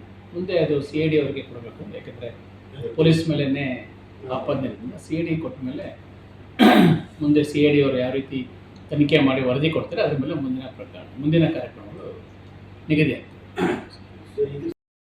ನಿನ್ನೆ ಬೆಳಗ್ಗೆ ನಮ್ಮ ಗಮನಕ್ಕೆ ಬಂದ ತಕ್ಷಣ SP ಅವರಿಗೆ ಈ ಬಗ್ಗೆ ಸೂಚನೆ ಕೊಟ್ಟಿದ್ದೀನಿ. ಮತ್ತು ಅರಣ್ಯ ಇಲಾಖೆಗೂ ಕೂಡ ನಾವು ಸಂಪರ್ಕಿಸಿ ಅರಣ್ಯ ಇಲಾಖೆಗೂ ಕೂಡ ಈ ಬಗ್ಗೆ, ಏಕೆಂದರೆ ವನ್ಯಜೀವಿ ಸಂರಕ್ಷಣಾ ಕಾಯ್ದೆ ಪ್ರಕಾರ ಅವ್ರಿಗೆ ಅಧಿಕಾರ ಇದೆ, ಅವ್ರಿಗೆ ಆ ಪ್ರಕರಣ ದಾಖಲೆ ಮಾಡೋಕ್ಕೆ. ಏನು ಆಯುಧ ಕಾಯ್ದೆ ಬರಲಿಕ್ಕೆ ನೀವು ವಿಡಿಯೋ ನೋಡಿದ್ದೆ ನಾನು ಹೇಳ್ತಾ ಇರೋದು, ಮಾಧ್ಯಮಗಳಲ್ಲಿ ನಾನು ಗಮನಿಸಿದ್ದು. ಒಂದು ಚೂಪಾದ ಆಯುಧನ ಹಿಡ್ಕೊಂಡು ಅವರು ಮಲವನ್ನು ಸೇರಿಸ್ಕೊಂಡು ಜಂಬೆ ಒಂದು ಇನ್ನೊಂದು ಕಬ್ಬಿಣದ ಆಯುಧ ಥರ ಕಾಣಿಸ್ತದೆ. ಅದು ಅರಣ್ಯ ಸಂರಕ್ಷಣಾ ಕಾಯ್ದೆಯಲ್ಲಿ ಅದರಲ್ಲೇ 2 ಸೆಕ್ಷನ್ ಬರೋದ್ರಿಂದ ಅವರು ಅರಣ್ಯ ಇಲಾಖೆಯವರು ಪ್ರಕರಣ ದಾಖಲಿಸ್ಕೊಂಡಿದ್ದಾರೆ. ಅವ್ರಿಗೇನು ಸಹಾಯ ಬೇಕು ನಮ್ಮ ಕಡೆಯಿಂದ ನಾವು ಅದನ್ನು ಕೊಡ್ತೀವಿ. ಪೊಲೀಸಿಂದ ಏನು ಕಂಪ್ಲೇಂಟ್ ಆಗಿಲ್ಲ? ಇಲ್ಲ, ಪೊಲೀಸ್ ಡಿಪಾರ್ಟ್ಮೆಂಟ್ ಇದೆ ಅವರು ಅರಣ್ಯ ಕಾಯ್ದೆ ಮಾಡಿದ್ರು. ವನ್ಯಜೀವಿ ಸಂರಕ್ಷಣಾ ಕಾಯ್ದೆ, ವೈಲ್ಡ್ ಲೈಫ್ ಪ್ರೊಟೆಕ್ಷನ್ ಆಕ್ಟ್ 1972. ಸರಿ, SP ಅವರು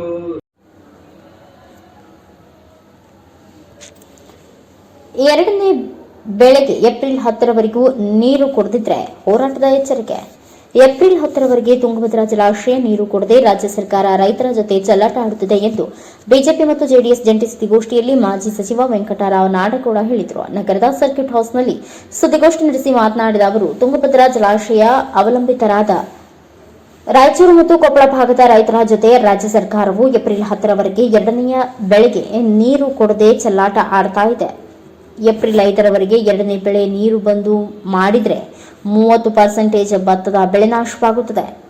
ರೈತರ ಬೆಳೆ ನಾಶಕ್ಕೆ ICC ಸಮಿತಿ ಅಧಿಕಾರಿಗಳು, ಉಸ್ತುವಾರಿ ಸಚಿವರು ನೇರ ಹೊಣೆ ಆಗ್ತಾರೆ ಎಂದು ಹೇಳಿದರು. ನಂತರ ಮಾಜಿ ಸಂಸದ ಕೆ ವಿರೂಪಾಕ್ಷಪ್ಪ ಮಾತನಾಡಿ, ICC ಸಮಿತಿ ತ್ವರಿತವಾಗಿ ಸರ್ಕಾರದ ಜೊತೆ ಚರ್ಚೆ ನಡೆಸಿ ಏಪ್ರಿಲ್ 10ರವರೆಗೆ ಎರಡನೇ ಬೆಳೆಗೆ ನೀರು ಒದಗಿಸಿಕೊಡಬೇಕು. ಈ ಭಾಗದ ಸಚಿವರು ಮತ್ತು ಶಾಸಕರು ರೈತರ ಉಳಿಸುವಂತೆ ಕೆಲಸ ಮಾಡಬೇಕು. ಸರ್ಕಾರ ಭದ್ರಾ ಜಲಾಶಯದಿಂದ 2 TMC ನೀರು ಬಿಟ್ಟಿದ್ದು ಅದು ತುಂಗಭದ್ರಾ ಜಲಾಶಯ ಮುಟ್ಟಲು 7 ದಿನ ಕಾಲ ತೆಗೆದುಕೊಳ್ಳುತ್ತದೆ. ಜೊತೆಗೆ 2 TMC ನೀರಿನಲ್ಲಿ 1 TMC ನೀರು ಪೋಲಾಗುತ್ತಿವೆ. ಆದ್ದರಿಂದ ಶಿಂಗ್ತಾಲೂರು ಬ್ಯಾರೇಜ್ನಿಂದ 1 TMC ನೀರು ಕೊಟ್ಟರೆ ತ್ವರಿತವಾಗಿ 2 ದಿನಗಳಲ್ಲಿ ನೀರು ಬಂದು ತಲುಪುತ್ತವೆ. ಜೊತೆಗೆ ಎರಡನೇ ಬೆಳೆಗೆ ರೈತರಿಗೆ ಅನುಕೂಲವಾಗುತ್ತದೆ ಎಂದು ಹೇಳಿದರು. ಕೂಡಲೇ ಸರ್ಕಾರವು ಮತ್ತು ICC ಸಮಿತಿ ಅಧಿಕಾರಿಗಳು ತ್ವರಿತಗತಿಯಲ್ಲಿ ಚರ್ಚೆ ಮಾಡಿ ಏಪ್ರಿಲ್ 10ರವರೆಗೂ ನೀರು ಒದಗಿಸಬೇಕು. ಒಂದು ವೇಳೆ ಏಪ್ರಿಲ್ 10ರವರೆಗೆ ನೀರು ಬಿಡದೆ ಹೋದರೆ ರೈತರ ಜೊತೆಗೂಡಿ ಉಗ್ರವಾದ ಹೋರಾಟ ಹಮ್ಮಿಕೊಳ್ಳಲಾಗುವುದು ಎಂದು ಸರ್ಕಾರಕ್ಕೆ ಎಚ್ಚರಿಕೆ ನೀಡಿದರು. ಈ ಸಂದರ್ಭದಲ್ಲಿ ಬಸವರಾಜ ನಾಡಗೌಡ, ಅಮರೇಗೌಡ, ವೀರಾಪುರ, ಅಶೋಕ್ ಗದ್ರಟಗಿ, ಅಯ್ಯನಗೌಡ ಆಯನೂರು, ಸುಮಿತ್ ತರ್ಕಲ್ ಸೇರಿದಂತೆ ಇನ್ನು ಅನೇಕರು ಉಪಸ್ಥಿತರಿದ್ದರು. Venkatesh Nayak, NKS TV4 news, Sindhanur.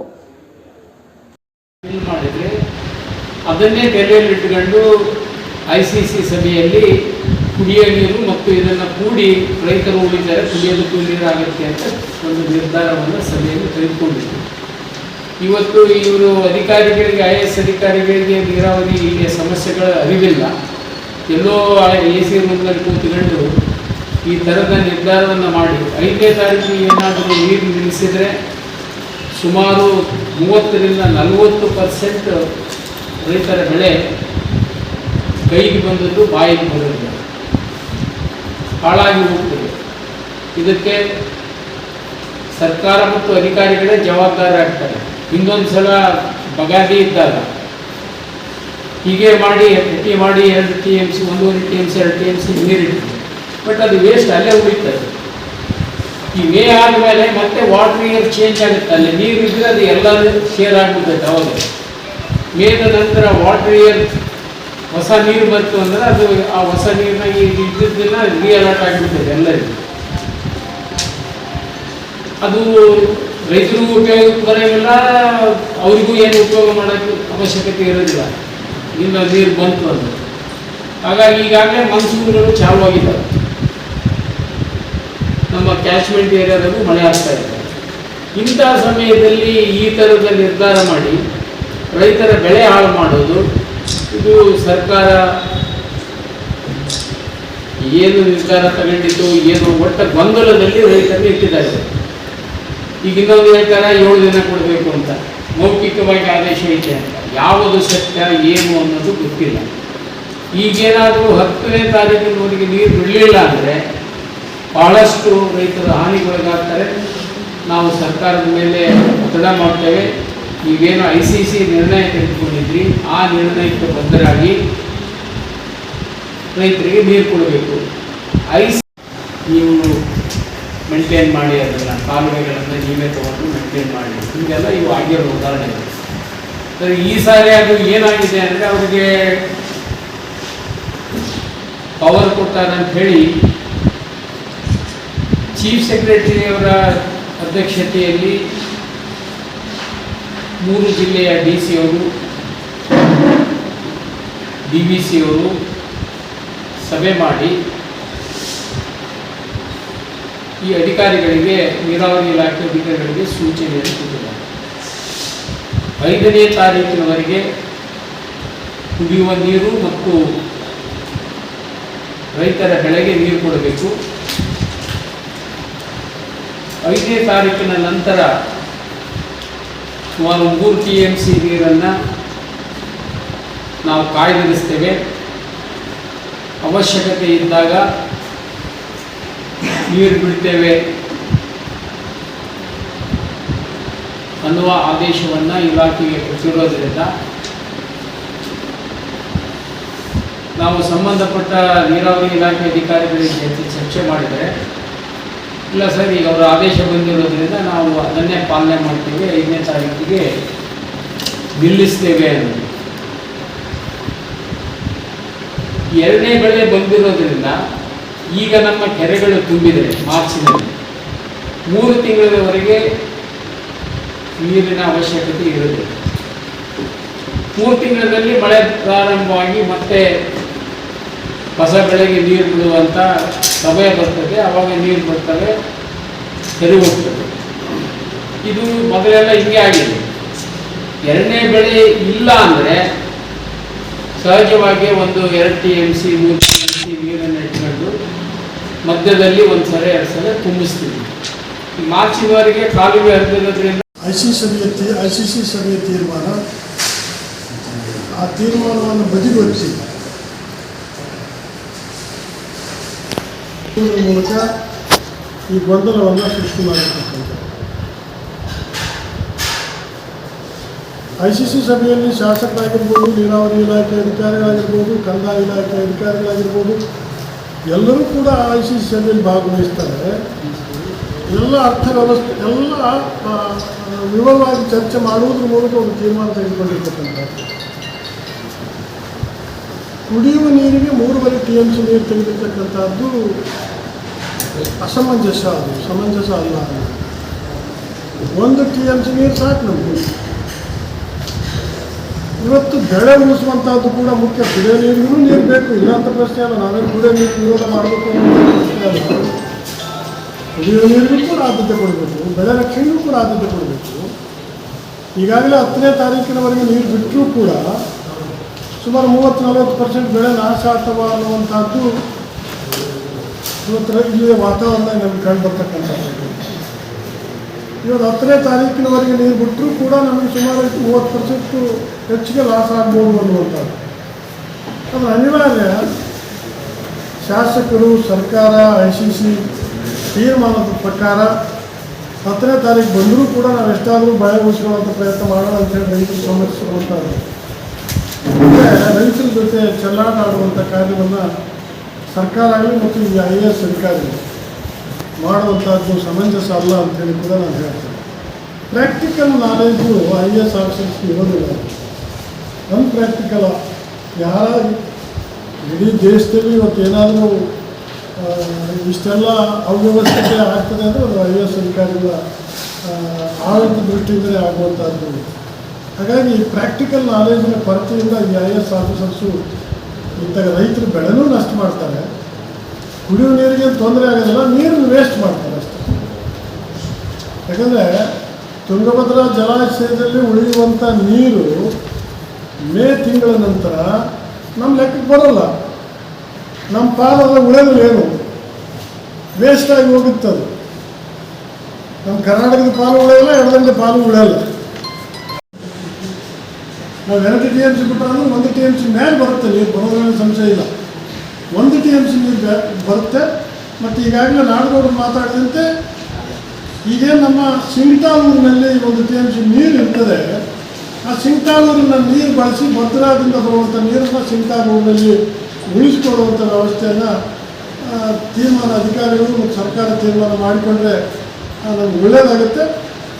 ಮತ್ತು ಈಗೇನು ತೀರ್ಮಾನ ಆಗಿದೆ 5ನೇ ತಾರೀಕು ಅನ್ನುವಂಥದ್ದು, ಇದನ್ನು ಮರುಪರಿಶೀಲನೆ ಮಾಡೋದ್ರ ಮೂಲಕ ಕನಿಷ್ಠ 10ನೇ ತಾರೀಕಿನವರೆಗಾದರೂ ಕೂಡ ನೀರು ಕೊಡುವ ತೀರ್ಮಾನವನ್ನು ಸರ್ಕಾರ ತೀವ್ರವಾಗಿ ಮಾಡಬೇಕು ಅಂತೇಳಿ ನಾವು ಈಗ ಸರ್ಕಾರಕ್ಕೆ ಒತ್ತಾಯ ಮಾಡ್ತೇವೆ. ಈ ಭಾಗದ ಶಾಸಕರಿರ್ಬೋದು ಮತ್ತು ICC ಸಭೆಯ ಅಧ್ಯಕ್ಷರಾಗಿರ್ತಕ್ಕಂಥ ಉಸ್ತುವಾರಿ ಸಚಿವರಿಗೂ ಕೂಡ ನಾವು ಒತ್ತಾಯ ಮಾಡ್ತೇವೆ.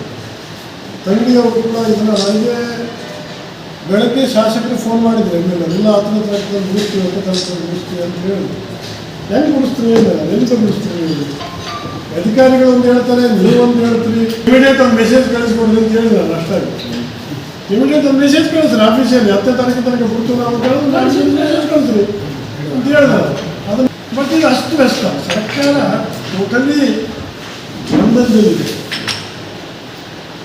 ಇದು ಒಂದು ವಿಚಾರ ಅಂತಲ್ಲ, ಒಟ್ಟಾರೆ ವಿಚಾರದಲ್ಲಿ ಸಂಪೂರ್ಣವಾಗಿ ಗೊಂದಲದಲ್ಲಿ.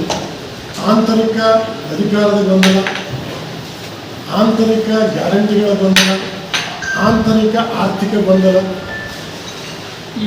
14 ಬಜೆಟ್ ಮಂಡನೆ ಮಾಡಿರ್ತಕ್ಕಂಥ ಸಿದ್ದರಾಮಯ್ಯ, 16 ಬಜೆಟ್ ಮಂಡನೆ ಮಾಡಿರ್ತಕ್ಕಂಥ ಸಿದ್ದರಾಮಯ್ಯ ಹಣೆಬರ. ಬಜೆಟ್ನಲ್ಲಿ ಯಾವುದೇ ರೀತಿಯ ದರಗಳನ್ನು ಏರಿಸುವ ಮಾತಾಡಲೇ ಇಲ್ಲ. ಅಂದರೆ ಕರ್ನಾಟಕದ ಜನತೆಯನ್ನು ಎಷ್ಟು ಕತ್ತಲಿನಲ್ಲಿಡಬೇಕು, ಎಷ್ಟು ಮೋಸ ಮಾಡಬೇಕು ಅನ್ನುವಂಥ ದೃಷ್ಟಿ. ಬಜೆಟ್ ಮುಗಿದ ನಂತರ ಎಲ್ಲದರ ರೇಟ್ ಏರಿಸ್ತಾರಲ್ಲ, ದಿನನಿತ್ಯ ರೇಟ್ ಏರಿಸುವಂಥದ್ದು ಇದೆಯಲ್ಲ, ಇದು ಎಂಥ ಆಡಳಿತ, ಎಂಥ ಈತ ಏನು ಆರ್ಥಿಕ ತಜ್ಞ ಸಿದ್ದರಾಮಯ್ಯ.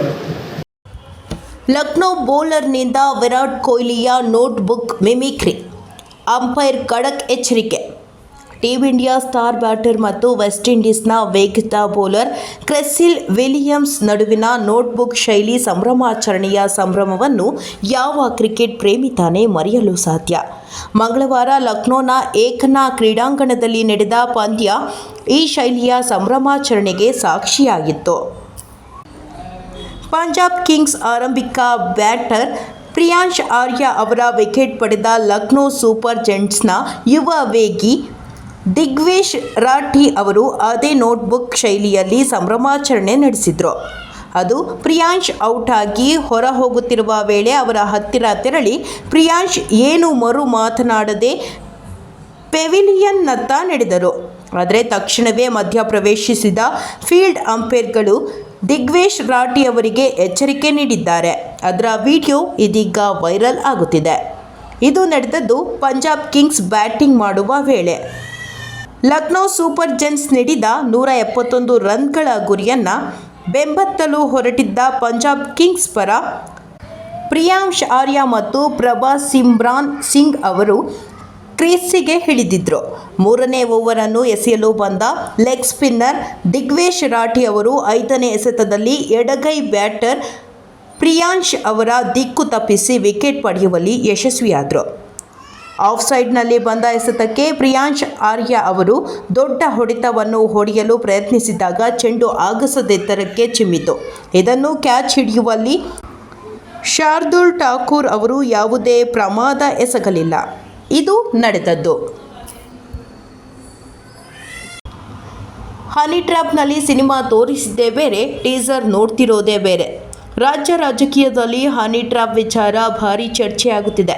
ವಿಧಾನಸಭೆಯ ಒಳಗೆ ಅವರ ಪಕ್ಷದ ಪ್ರಭಾವಿ ಸಚಿವರೇ ಹೇಳಿದ್ದಾರೆ, ಇದರ ಹಿಂದೆ ಯಾರೇ ಇರಲಿ ತನಿಖೆ ಮಾಡಿಸಿ ಅಂತ ಹೇಳಿದ್ರು. ಆದರೆ ಸಿನಿಮಾ ತೋರಿಸಿದ್ದೇ ಬೇರೆ, ಟೀಸರ್ ನೋಡ್ತಿರೋದೇ ಬೇರೆ. ಈ ಪ್ರಕರಣವನ್ನು ಲಘುವಾಗಿ ಪರಿಗಣಿಸಲು ಸಾಧ್ಯವಿಲ್ಲ. ಕಳೆದ 2 ವರ್ಷಗಳಲ್ಲಿ ನಡೆದ ಪ್ರಕರಣಗಳಲ್ಲಿ ಹೀಗೆ ತನಿಖೆಯಾಯಿತು. ಆದರೆ ಈ ಪ್ರಕರಣದಲ್ಲಿ ಯಾಕೆ ತನಿಖೆ ಆ ವೇಗ ಸಿಗುತ್ತಿಲ್ಲ? ಸರ್ಕಾರ ಪಾರದರ್ಶಕ ತನಿಖೆ ನಡೆಸಿ ಹನಿ ಟ್ರ್ಯಾಪ್ ಕೊಲೆ ಸುಪಾರಿ ಯಾರು ಎಂಬುದನ್ನು ಜನತೆಯ ಮುಂದಿಡಬೇಕು ಎಂದು ರಾಜ್ಯ ಸರ್ಕಾರಕ್ಕೆ ನಿಖಿಲ್ ಕುಮಾರಸ್ವಾಮಿ ಆಗ್ರಹಿಸಿದರು. ಜೆಡಿಎಸ್ ರಾಜ್ಯ ಕಚೇರಿ ಬಿಜೆಪಿ ಭವನದಲ್ಲಿ ಜೆಡಿಎಸ್ ಯುವ ಘಟಕದ ರಾಜ್ಯಾಧ್ಯಕ್ಷ ನಿಖಿಲ್ ಕುಮಾರಸ್ವಾಮಿ ಅವರು ಸುದ್ದಿಗೋಷ್ಠಿ ನಡೆಸಿ ಮಾತನಾಡಿ, 134 ಶಾಸಕರನ್ನು ಹೊಂದಿರುವ ರಾಜ್ಯ ಕಾಂಗ್ರೆಸ್ ಮೀಸಲಾತಿ ವಿಚಾರದಲ್ಲಿ ತಾರತಮ್ಯ ಮಾಡ್ತಿದೆ. 3A, 3B, ಬಿ ವರ್ಗದವರು ಏನು ದ್ರೋಹ ಮಾಡಿದ್ದಾರೆ? ಚುನಾವಣೆಯಲ್ಲಿ ಉಳಿದ ಸಮುದಾಯಗಳು ನಿಮ್ಮ ಜೊತೆ ನಿಲ್ಲಿಲ್ಲವೇ? ನಿಮ್ಮಲ್ಲಿರುವ ಅಜೆಂಡಾ ಹೇಳಿ ಎಂದು ಸರ್ಕಾರಕ್ಕೆ ನಿಖಿಲ್ ಕುಮಾರಸ್ವಾಮಿ ಅವರು ಆಗ್ರಹಿಸಿದರು. ಚಾಮರಾಜನಗರದಲ್ಲಿ ಪೊಲೀಸ್ ಧ್ವಜ ದಿನಾಚರಣೆ. ಜಿಲ್ಲಾ ಪೊಲೀಸ್ ಇಲಾಖೆ ವತಿಯಿಂದ ನಗರದ ಪೊಲೀಸ್ ಕವಾಯತು ಮೈದಾನದಲ್ಲಿ ಪೊಲೀಸ್ ಧ್ವಜ ದಿನಾಚರಣೆ ನಡೆಯಿತು. ಕಾರ್ಯಕ್ರಮದಲ್ಲಿ ಮುಖ್ಯ ಅತಿಥಿಯಾಗಿ ಭಾಗವಹಿಸಿದ್ದ ಪಿಎಸ್ಐಕೆ ವಿಜಯ್ ಕುಮಾರ್ ಪೊಲೀಸ್ ತುಕಡಿಗಳಿಂದ ವಂದನೆ ಸ್ವೀಕರಿಸಿದರು. ನಂತರ ಪಥಸಂಚಲನ ನಡೆಯಿತು. ಆ ಬಳಿಕ ಧ್ವಜ ಬಿಡುಗಡೆ ಮಾಡಿ ಧ್ವಜಗಳ ವಿತರಣೆ ಮಾಡಲಾಯಿತು. ನಿವೃತ್ತ ಪೊಲೀಸ್ ಅಧಿಕಾರಿಗಳಿಗೆ ಸನ್ಮಾನ. ಕೆ ವಿಜಯ್ ಕುಮಾರ್ ದಂಪತಿ ಹಾಗೂ ಇತರ ನಿವೃತ್ತ ಪೊಲೀಸ್ ಅಧಿಕಾರಿಗಳನ್ನ ಶಾಲು ಹೊದಿಸಿ ಹಾರ ಹಾಕಿ ತಾಂಬೂಲ ನೀಡಿ ಸನ್ಮಾನಿಸಲಾಯಿತು. ಅಧ್ಯಕ್ಷತೆ ವಹಿಸಿದ್ದ ಜಿಲ್ಲಾ ಪೊಲೀಸ್ ವರಿಷ್ಠಾಧಿಕಾರಿ ಡಾಕ್ಟರ್ ಬಿಟಿ ಕವಿತಾ ಮಾತನಾಡಿ, ಪೊಲೀಸರು ಎಲ್ಲ ಕರ್ತವ್ಯ ನಿರ್ವಹಿಸುತ್ತಾರೋ ಅಲ್ಲಿ ಧ್ವಜ ಇರುತ್ತದೆ. ಪೊಲೀಸ್ ಧ್ವಜದ ಗೌರವ ಎತ್ತಿ ಹಿಡಿಯುವುದು ಪೊಲೀಸರ ಕರ್ತವ್ಯ ಎಂದರು. ಮುಖ್ಯ ಅತಿಥಿಯಾಗಿ ಭಾಗವಹಿಸಿದ್ದ ನಿವೃತ್ತ ಪಿಎಸ್ಐಕೆ ವಿಜಯ್ ಕುಮಾರ್ ಮಾತನಾಡಿದರು. ಕಾರ್ಯಕ್ರಮದಲ್ಲಿ ಹೆಚ್ಚುವರಿ ಪೊಲೀಸ್ ವರಿಷ್ಠಾಧಿಕಾರಿ ಎಂಎಸ್ ಶಶಿಧರ್, ಡಿವೈಎಸ್ಪಿ ಲಕ್ಷ್ಮಣಯ್ಯ, ಸೋಮಣ್ಣ ಸೇರಿದಂತೆ ಪೊಲೀಸ್ ಅಧಿಕಾರಿಗಳು ಹಾಜರಿದ್ದರು. Homma Nanjunda Nayak, NKS TV 4 news, Chamarajanagar.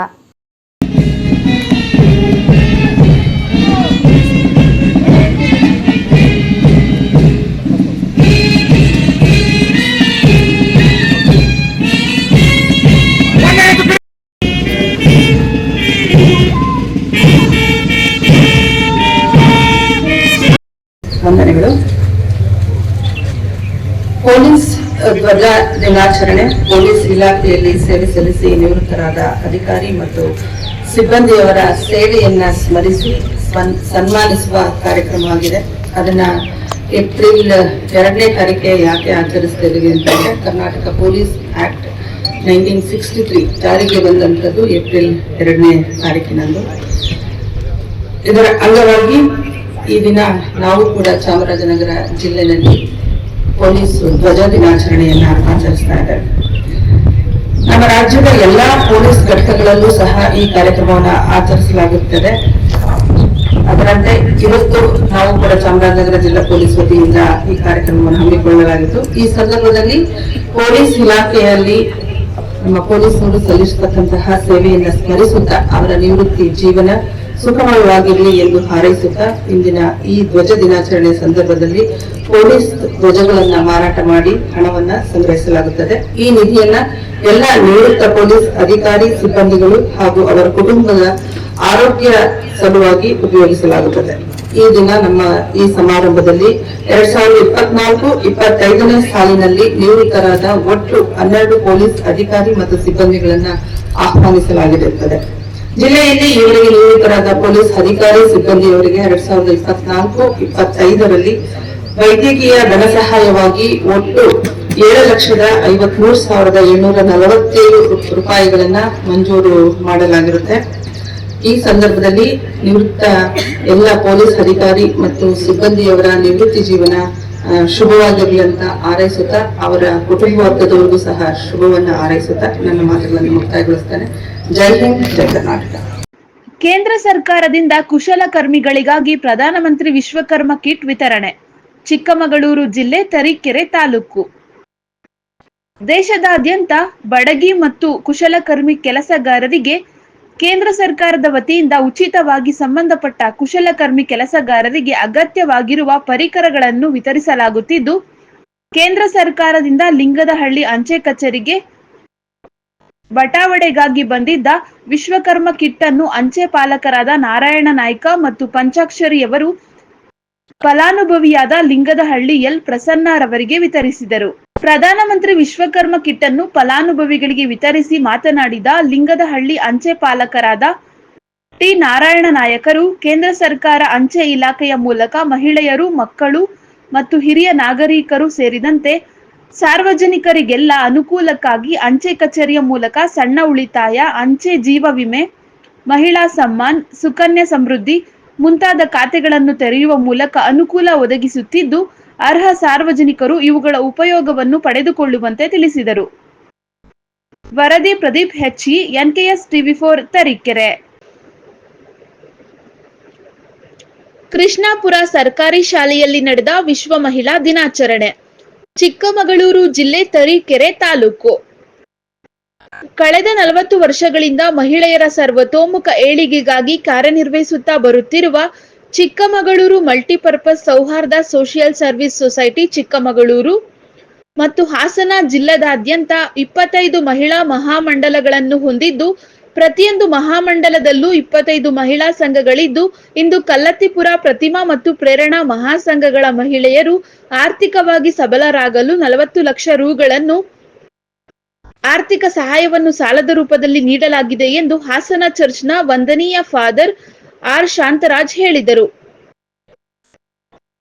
Krishnapura ಗ್ರಾಮದ ಸರ್ಕಾರಿ ಹಿರಿಯ ಪ್ರಾಥಮಿಕ ಶಾಲಾ ಆವರಣದಲ್ಲಿ ಸೋಮವಾರ ನಡೆದ ವಿಶ್ವ ಮಹಿಳಾ ದಿನಾಚರಣೆಯ ಕಾರ್ಯಕ್ರಮವನ್ನು ಉದ್ಘಾಟಿಸಿ ಮಾತನಾಡಿದ ಫಾದರ್ ರವರು, CMSSS ಸಂಸ್ಥೆಯು ಕೇವಲ ಚಿಕ್ಕಮಗಳೂರು ಮತ್ತು ಹಾಸನ ಜಿಲ್ಲೆಗಳಿಗಷ್ಟೇ ಸೀಮಿತವಾಗಿರದೆ ಕರ್ನಾಟಕ ರಾಜ್ಯ ಸೇರಿದಂತೆ ಭಾರತಾದ್ಯಂತ ಮಹಿಳೆಯರ ಏಳಿಗೆಗಾಗಿ ನಿಸ್ವಾರ್ಥವಾಗಿ ಕಾರ್ಯನಿರ್ವಹಿಸುತ್ತಾ ಬರುತ್ತಿರುವ ಈ ಸಂಘದ ಕಾರ್ಯವ್ಯಾಪ್ತಿ ಮತ್ತು ಮಹಿಳೆಯರ ಬಗೆಗಿನ ಕಾಳಜಿಗಳನ್ನು ಗುರುತಿಸಿ ಕರ್ನಾಟಕ ರಾಜ್ಯ ಸರ್ಕಾರ ಸೇರಿದಂತೆ ವಿವಿಧ ರಾಜ್ಯ ಸರ್ಕಾರಗಳು ಸ್ತ್ರೀ ಶಕ್ತಿ ಸ್ವಸಹಾಯ ಸಂಘಗಳನ್ನು ಅಸ್ತಿತ್ವಕ್ಕೆ ತರುವ ಮೂಲಕ ಮಹಿಳೆಯರ ಸರ್ವತೋಮುಖ ಅಭಿವೃದ್ಧಿಗೆ ಅಗತ್ಯ ನೆರವು ನೀಡುತ್ತಿವೆ ಎಂದು ತಿಳಿಸಿದರು.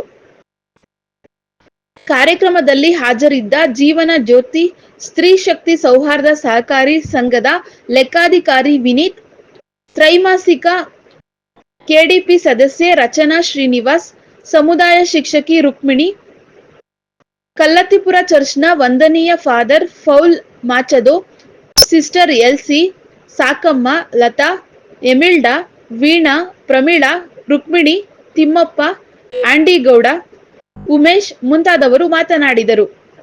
ಈ ಸಂದರ್ಭದಲ್ಲಿ ವಿವಿಧ ಗ್ರಾಮಗಳ ಸ್ತ್ರೀ ಶಕ್ತಿ ಮಹಿಳಾ ಸಂಘಗಳ ಸದಸ್ಯರುಗಳಿಗೆ ವಿವಿಧ ಆಟೋಟಗಳನ್ನು ನಡೆಸಿ ಇವುಗಳಲ್ಲಿ ಭಾಗವಹಿಸಿ ಗೆದ್ದ ಮಹಿಳೆಯರಿಗೆ ಬಹುಮಾನಗಳನ್ನು ವಿತರಿಸಲಾಯಿತು.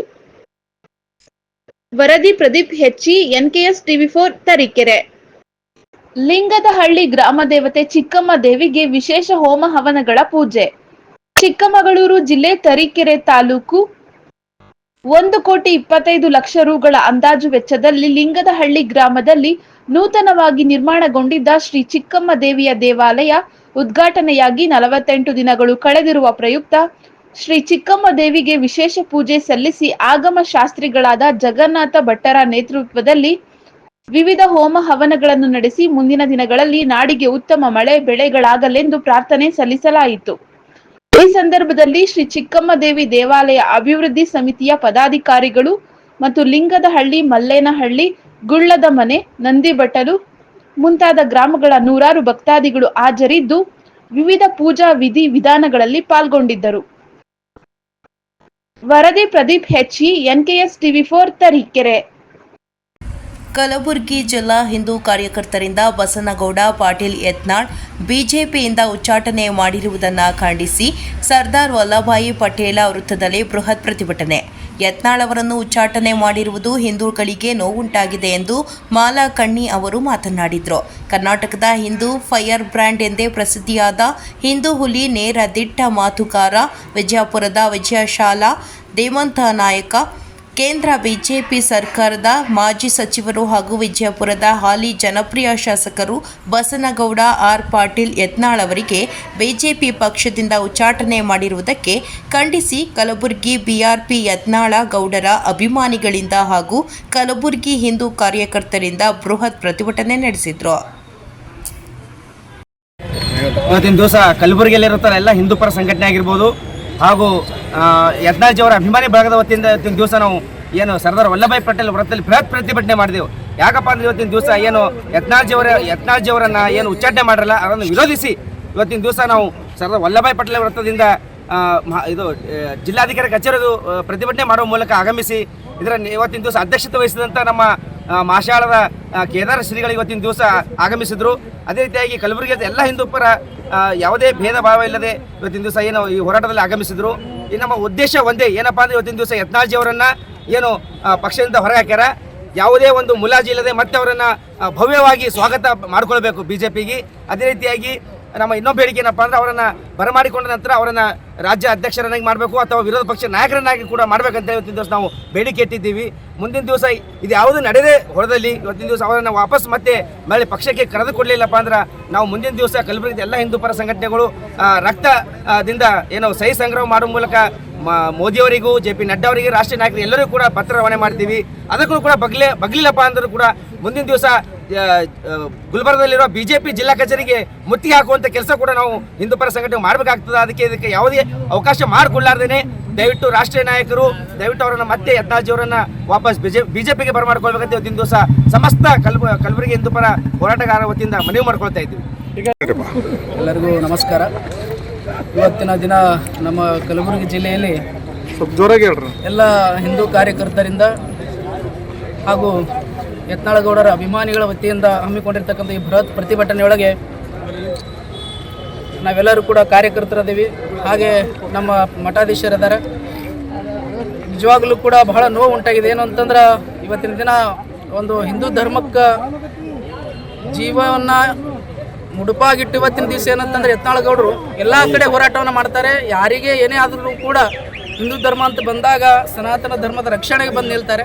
ಅಂಥ ಒಬ್ಬ ಹಿಂದೂ ನಾಯಕನನ್ನು ಈ ರೀತಿ ಅವಮಾನ ಮಾಡಿದ್ದು ಬಹಳ ನಿಜವಾಗಿರ್ತಕ್ಕಂಥ ನೋವು ಉಂಟು ಮಾಡಿದೆ. ಅದರ ಕಾರಣ ಇಷ್ಟೇ ಏನು ಅಂತಂದರೆ ಈ ರೀತಿಯಾಗಿ ಮಾಡ್ತಕ್ಕಂಥದ್ದು ಕೇವಲ ಅದು ಪಕ್ಷಕ್ಕಲ್ಲ, ಇದೆಲ್ಲ ನಮ್ಮ ಹಿಂದೂ ಧರ್ಮಕ್ಕೆ ಒಂದು ಅವಮಾನ ಉಂಟು ಮಾಡ್ದಂಗಾಗಿದೆ. ಹಾಗೂ ಹಿಂದೂ ಕಾರ್ಯಕರ್ತರಿಗೆ ಬಹಳ ಮನಸ್ಸಿಗೆ ನೋವು ಮಾಡಿದ್ದಾರೆ. ಇದನ್ನು ಈ ಸಮಸ್ಯೆಯನ್ನು ಪಕ್ಷ ಆಗಲಿ ಅಥವಾ ವೈಯಕ್ತಿಕ ವಿಚಾರಗಳಾಗಲಿ ಇವೆಲ್ಲವೂ ಕೂಡ ಅವರು ದೊಡ್ಡ ಅನುಭವಿಗಳಾದಾರ, ರಾಜಕಾರಣಿಗಳು, ಅವರೆಲ್ಲ ಒಂದು 4 ಗೋಡೆ ಮಧ್ಯದೊಳಗೆ ಇದನ್ನು ಬಗೆಹರಿಸ್ಬೋದಾಗಿತ್ತು. ಆದರೆ ಈ ರೀತಿಯಾಗಿ ಸಮಾಜಕ್ಕೆ ಈ ಒಂದು ಸಮಾಜದೊಳಗೆ ಗೊಂದಲ ಸೃಷ್ಟಿ ಮಾಡಿಬಿಟ್ಟಾರೆ, ಹಿಂದೂ ಧರ್ಮದೊಳಗೆ ಸೃಷ್ಟಿ ಮಾಡಿಬಿಟ್ಟಾರೆ. ಯತ್ನಾಳಗೌಡರಿಗೆ ಸಪೋರ್ಟ್ ಮಾಡ್ಬೇಕಾ ಬಿಜೆಪಿ ಸಪೋರ್ಟ್ ಮಾಡ್ಬೇಕಂತೇಳಿ ಹಿಂದೂ ಕಾರ್ಯಕರ್ತರ ಒಂದು ದೊಡ್ಡ ಪ್ರತಿಭಟನೆಯನ್ನು ಮಾಡಿದ್ದೀವಿ. ಪಕ್ಷದ ಬಗ್ಗೆ ನಾವೇನು ಹೆಚ್ಚಿಗೆ ಮಾತಾಡ್ಲಿಕ್ಕೆ ಹೋಗಂಗಿಲ್ಲ. ಯಾಕಂದ್ರೆ ನಾವೆಲ್ಲ ಹಿಂದೂ ಕಾರ್ಯಕರ್ತರು ಸೇರಿಕೊಂಡು ಯತ್ನಾಳ್ಜಿಯವರ ಅಭಿಮಾನಿಗಳು ಸೇರಿಕೊಂಡು ಏನಿವತ್ತು ಗೊಂದಲವನ್ನು ಸೃಷ್ಟಿ ಮಾಡುವ ಮೂಲಕ ಇವತ್ತು ನಮ್ಮ ಯತ್ನಾಳ್ಜಿಯವರನ್ನು ಏನು ಇವತ್ತು ಉಚ್ಚಾಟನೆ ಮಾಡಿದ್ದೀರಿ, ಯಾವ ನೀವು ಕಾರಣಕ್ಕೆ ಮಾಡಿದ್ದೀರಿ ನಮಗೆ ಗೊತ್ತಿಲ್ಲ. ಕುಟುಂಬ ರಾಜಕಾರಣ, ಅಡ್ಜಸ್ಟ್ಮೆಂಟ್ ರಾಜಕೀಯ ಅನ್ನೋದು ನಮಗೆ ಗೊತ್ತಿಲ್ಲ. ಕಾರಣ ಏನೇ ಇರಲಿ, ಹಲವಾರು ಕಾರಣಗಳಿದ್ರೂ ಕೂಡ ಇವತ್ತು ಒಬ್ಬ ನಿಷ್ಠಾವಂತ, ದಕ್ಷ, ಪ್ರಾಮಾಣಿಕತೆ ಇರುವಂತಹ ಒಬ್ಬ ಹಿಂದೂ ನಾಯಕನನ್ನು ಇವತ್ತು ಪಕ್ಷದಿಂದ ಕೈಬಿಟ್ಟಿರುವುದು ಇದು ಎಲ್ಲ ಹಿಂದೂ ಹೋರಾಟಗಾರರು ಮತ್ತು ಹಿಂದೂ ಹಿಂದುತ್ವದ ಮೇಲೆ ಕೆಲಸ ಮಾಡುವಂಥ ಎಲ್ಲ ನಮ್ಮಂಥ ಮನಸ್ಸುಗಳಿಗೆ ಇವತ್ತು ಬಹಳಷ್ಟು ನೋವನ್ನು ಉಂಟು ಮಾಡಿದೆ ಅಂತ ಹೇಳಿಕೆ ನಾನು ಬಯಸ್ತೀನಿ. ಇದರ ಪರಿಣಾಮವಾಗಿ ಇವತ್ತು ನಾವು ಮಾಡಿರುವಂಥ ಉದ್ದೇಶ ಏನು ಅಂತಂದರೆ, ಇವತ್ತು ಸ್ಟ್ರೈಕ್ ಮಾಡಿರೋ ಉದ್ದೇಶ ಬರುವಂಥ ದಿನಗಳಲ್ಲಿ ಏನು ಯಾವ ಗೊಂದಲದಿಂದ ತಾವು ತೆಗೆದಿದ್ದರೋ, ಯಾವ ಒಂದು ಮೇಲಿನ ಒಂದು ಒತ್ತಾಯದಿಂದ ನೀವು ತೆಗೆದಿದ್ದರೋ ಗೊತ್ತಿಲ್ಲ. ಆದರೆ ಬರುವಂಥ ದಿನಗಳಲ್ಲಿ ಕೂಡಲೇ ನಮ್ಮ ಯತ್ನಾಳ್ ಜಿ ಅವರನ್ನು ಮತ್ತೆ ಮರಳಿ ಗೂಡಿಗೆ ಎಂಬಂತೆ ನಾವು ಭಾಜಪ ಪಕ್ಷಕ್ಕೆ ಅವರನ್ನು ಕರೆತರುವಂಥ ಕೆಲಸವನ್ನು ಮಾಡಬೇಕು. ಏನಂತಾರೆ, ಬರುವಂಥ ದಿನಗಳಲ್ಲಿ ವಿರೋಧ ಪಕ್ಷ ಇಲ್ಲ ಅಂತಂತಂದ್ರೆ ರಾಜ್ಯಾಧ್ಯಕ್ಷರ ಒಂದು ಪಟ್ಟಕ್ಕೆ ಅವರನ್ನು ನೇಮಕ ಮಾಡಿ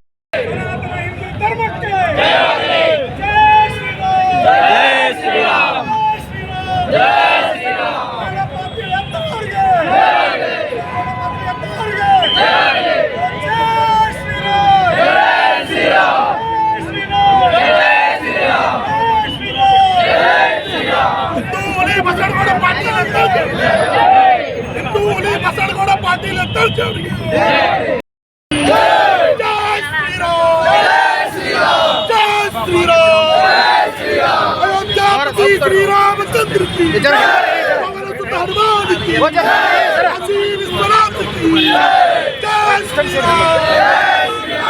जरा हिंद बरी हिंद हिंद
ಇದು ಸದ್ಯಕ್ಕೆ ಇದು ಮಾಡಂತ ಹೇಳ್ರಿ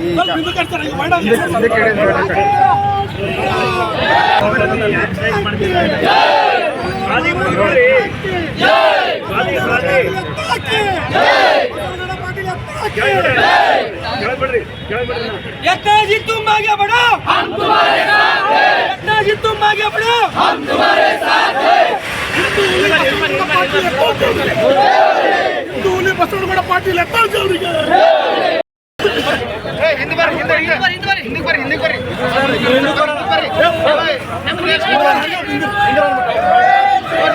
ಅಣ್ಣ ನೀವು ಸೆಂಟರ್ ಬರ್ರಿ ಅಣ್ಣ ನೀವು ಸೆಂಟರ್ ವಿದ್ಯುತ್ ಸ್ಪರ್ಶದಿಂದ ಕಾಡಾನೆ ಸಾವು.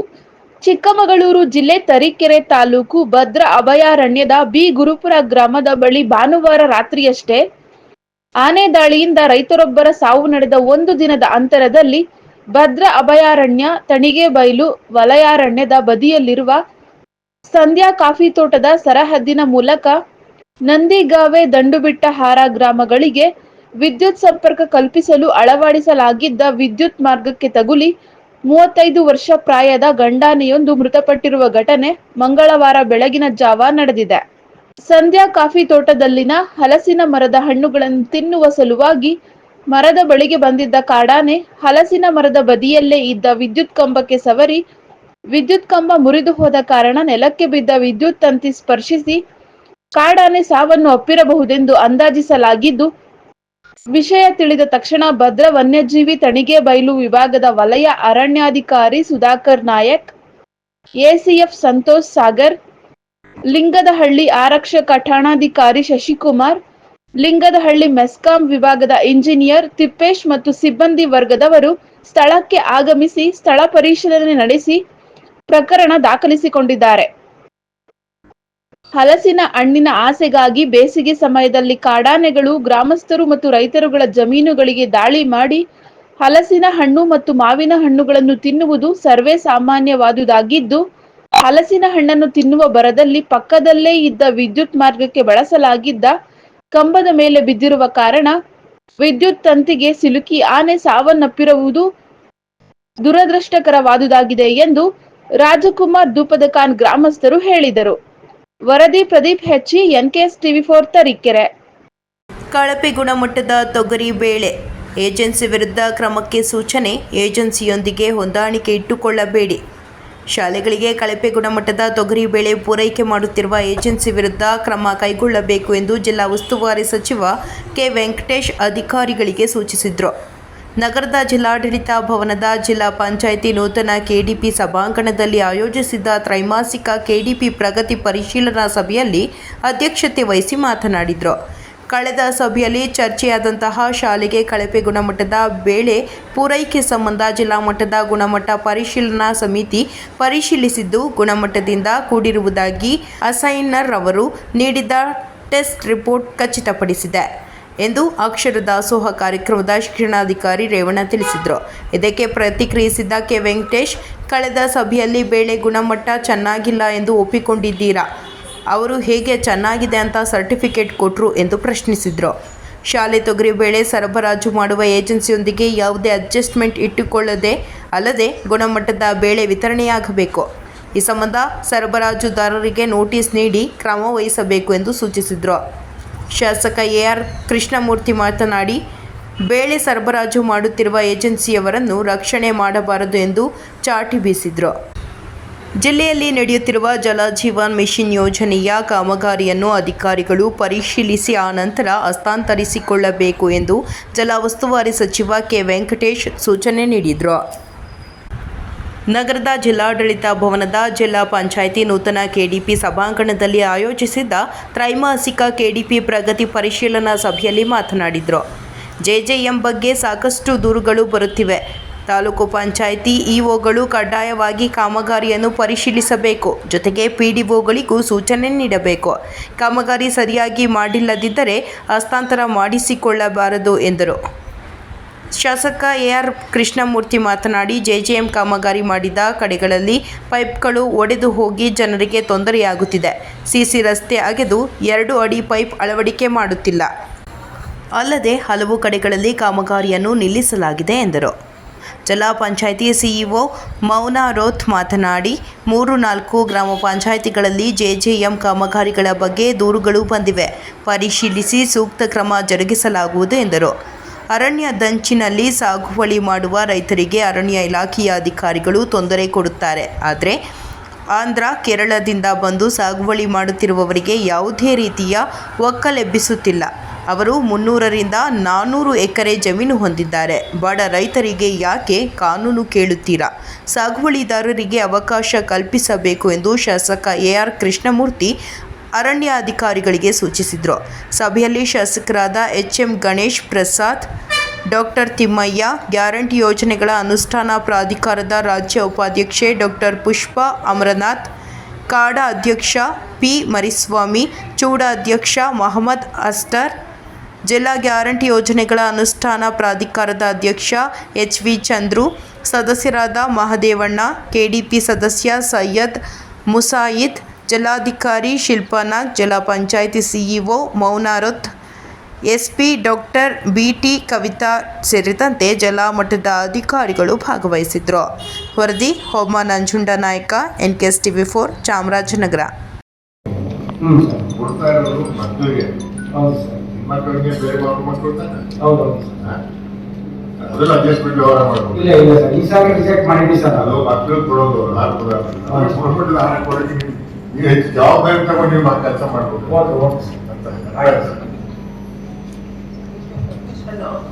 ಜೊತೆಗೆ ಯಾವಾಗ ಸಪ್ಲೈ ಮಾಡ್ತಾರೆ ನೋಡಿ. ಈಗ ರಜಾ ಇದ್ದಾಗ ಯಾಕೆ ತಗೋತಾ ಇದೀವಿ? MLA ಸರ್ ಅದನ್ನೇ ಹೇಳಿದ್ರು, ಪ್ರಾಪರ್ ಆಗಿ ಟೈಮ್. ಆಮೇಲೆ ಸ್ಟೋರೇಜ್ ಪ್ರಾಪರ್ ಡ್ರೈ ಕಂಡೀಷನ್ಸ್ ನಲ್ಲಿ ಏರ್ ಟೈಟ್ ಕಂಟೈನರ್ ನಲ್ಲಿ ಸ್ಟೋರೇಜ್ ಮಾಡಬೇಕು. After taking quality, first of all quality ensure ಮಾಡ್ಕೋಬೇಕು. ಇನ್ಮೇಲೆ ಈ ರೀತಿ ಮಾಡಿದ್ರೆ ಇನ್ನೂ ಕ್ರಮ ಆಗುತ್ತೆ. Already sir is directed to take action. Madam will take action. ರಜಾ ಸ್ಟಾರ್ಟ್ ಆಗ್ತಾ ಇದೆ, ಅದಕ್ಕೆ ನಾವು ಅಷ್ಟೇ ಎಷ್ಟು ಬೇಕು ಅಷ್ಟೇ ತಗೊಂಡಿದ್ದೀವಿ, ಜಾಸ್ತಿ ತಗೊಂಡಿಲ್ಲ. ವಾಪಸ್ ಬೇಸಿಗೆ ರಜಾ ಸ್ಟಾರ್ಟ್ ಆಗ್ತಾ ಇದೆ. ನೆಕ್ಸ್ಟ್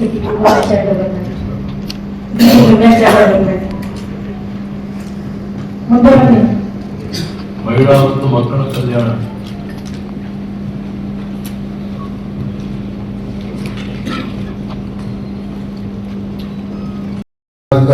ಸರ್ಕಾರದಿಂದಲೇ ಶಿಶು ಕಲ್ಯಾಣ ಜಿಲ್ಲಾಧಿಕಾರಿಯಾಗಿ 7 ತಾರೀಕಿಗೆ ವರ್ಗಾವಣೆ ಆಗಿತ್ತು ಮಾಡಿದ್ರು ಸರ್. ಈ ನಿಟ್ಟಿನಲ್ಲಿ ಆ ಸಮಯದಲ್ಲಿ ಜಿಲ್ಲಾ ಅಂಗವಿಕಲ ಕಲ್ಯಾಣಾಧಿಕಾರಿ ಹುದ್ದೆ ಖಾಲಿ ಇತ್ತು.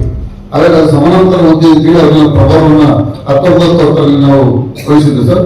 ತದನಂತರ ತಮ್ಮಲ್ಲಿ ಚರ್ಚೆ ಬಂದ ಮೇಲೆ ನಾವು ಅದೇ ಸಮಾನಾಂತರ ಹುದ್ದೆ ಸಹಾಯಕ ಕೃಷಿ ಅಧಿಕಾರಿ ಮೀನಾಕ್ಷಿ ಅವರಿಗೆ ಮಾನ್ಯ ಸಿಒ ನೇತೃತ್ವದ ಆದೇಶವನ್ನು ಕೊಟ್ಟು ಕಾರ್ಯವನ್ನು ಮಾಡಿಸ್ತಾ ಇದ್ದೀವಿ ಸರ್. ಸರಿ, ನಾನು ಅಬ್ಜೆಕ್ಷನ್ ರೇಸ್ ಮಾಡಿದ್ಮೇಲೆ ಇದು ಬದಲಾವಣೆ ಆಗಿದೆ. ಈ just an FDC, is in charge as assistant CDPO and he was given the district charge in the district level.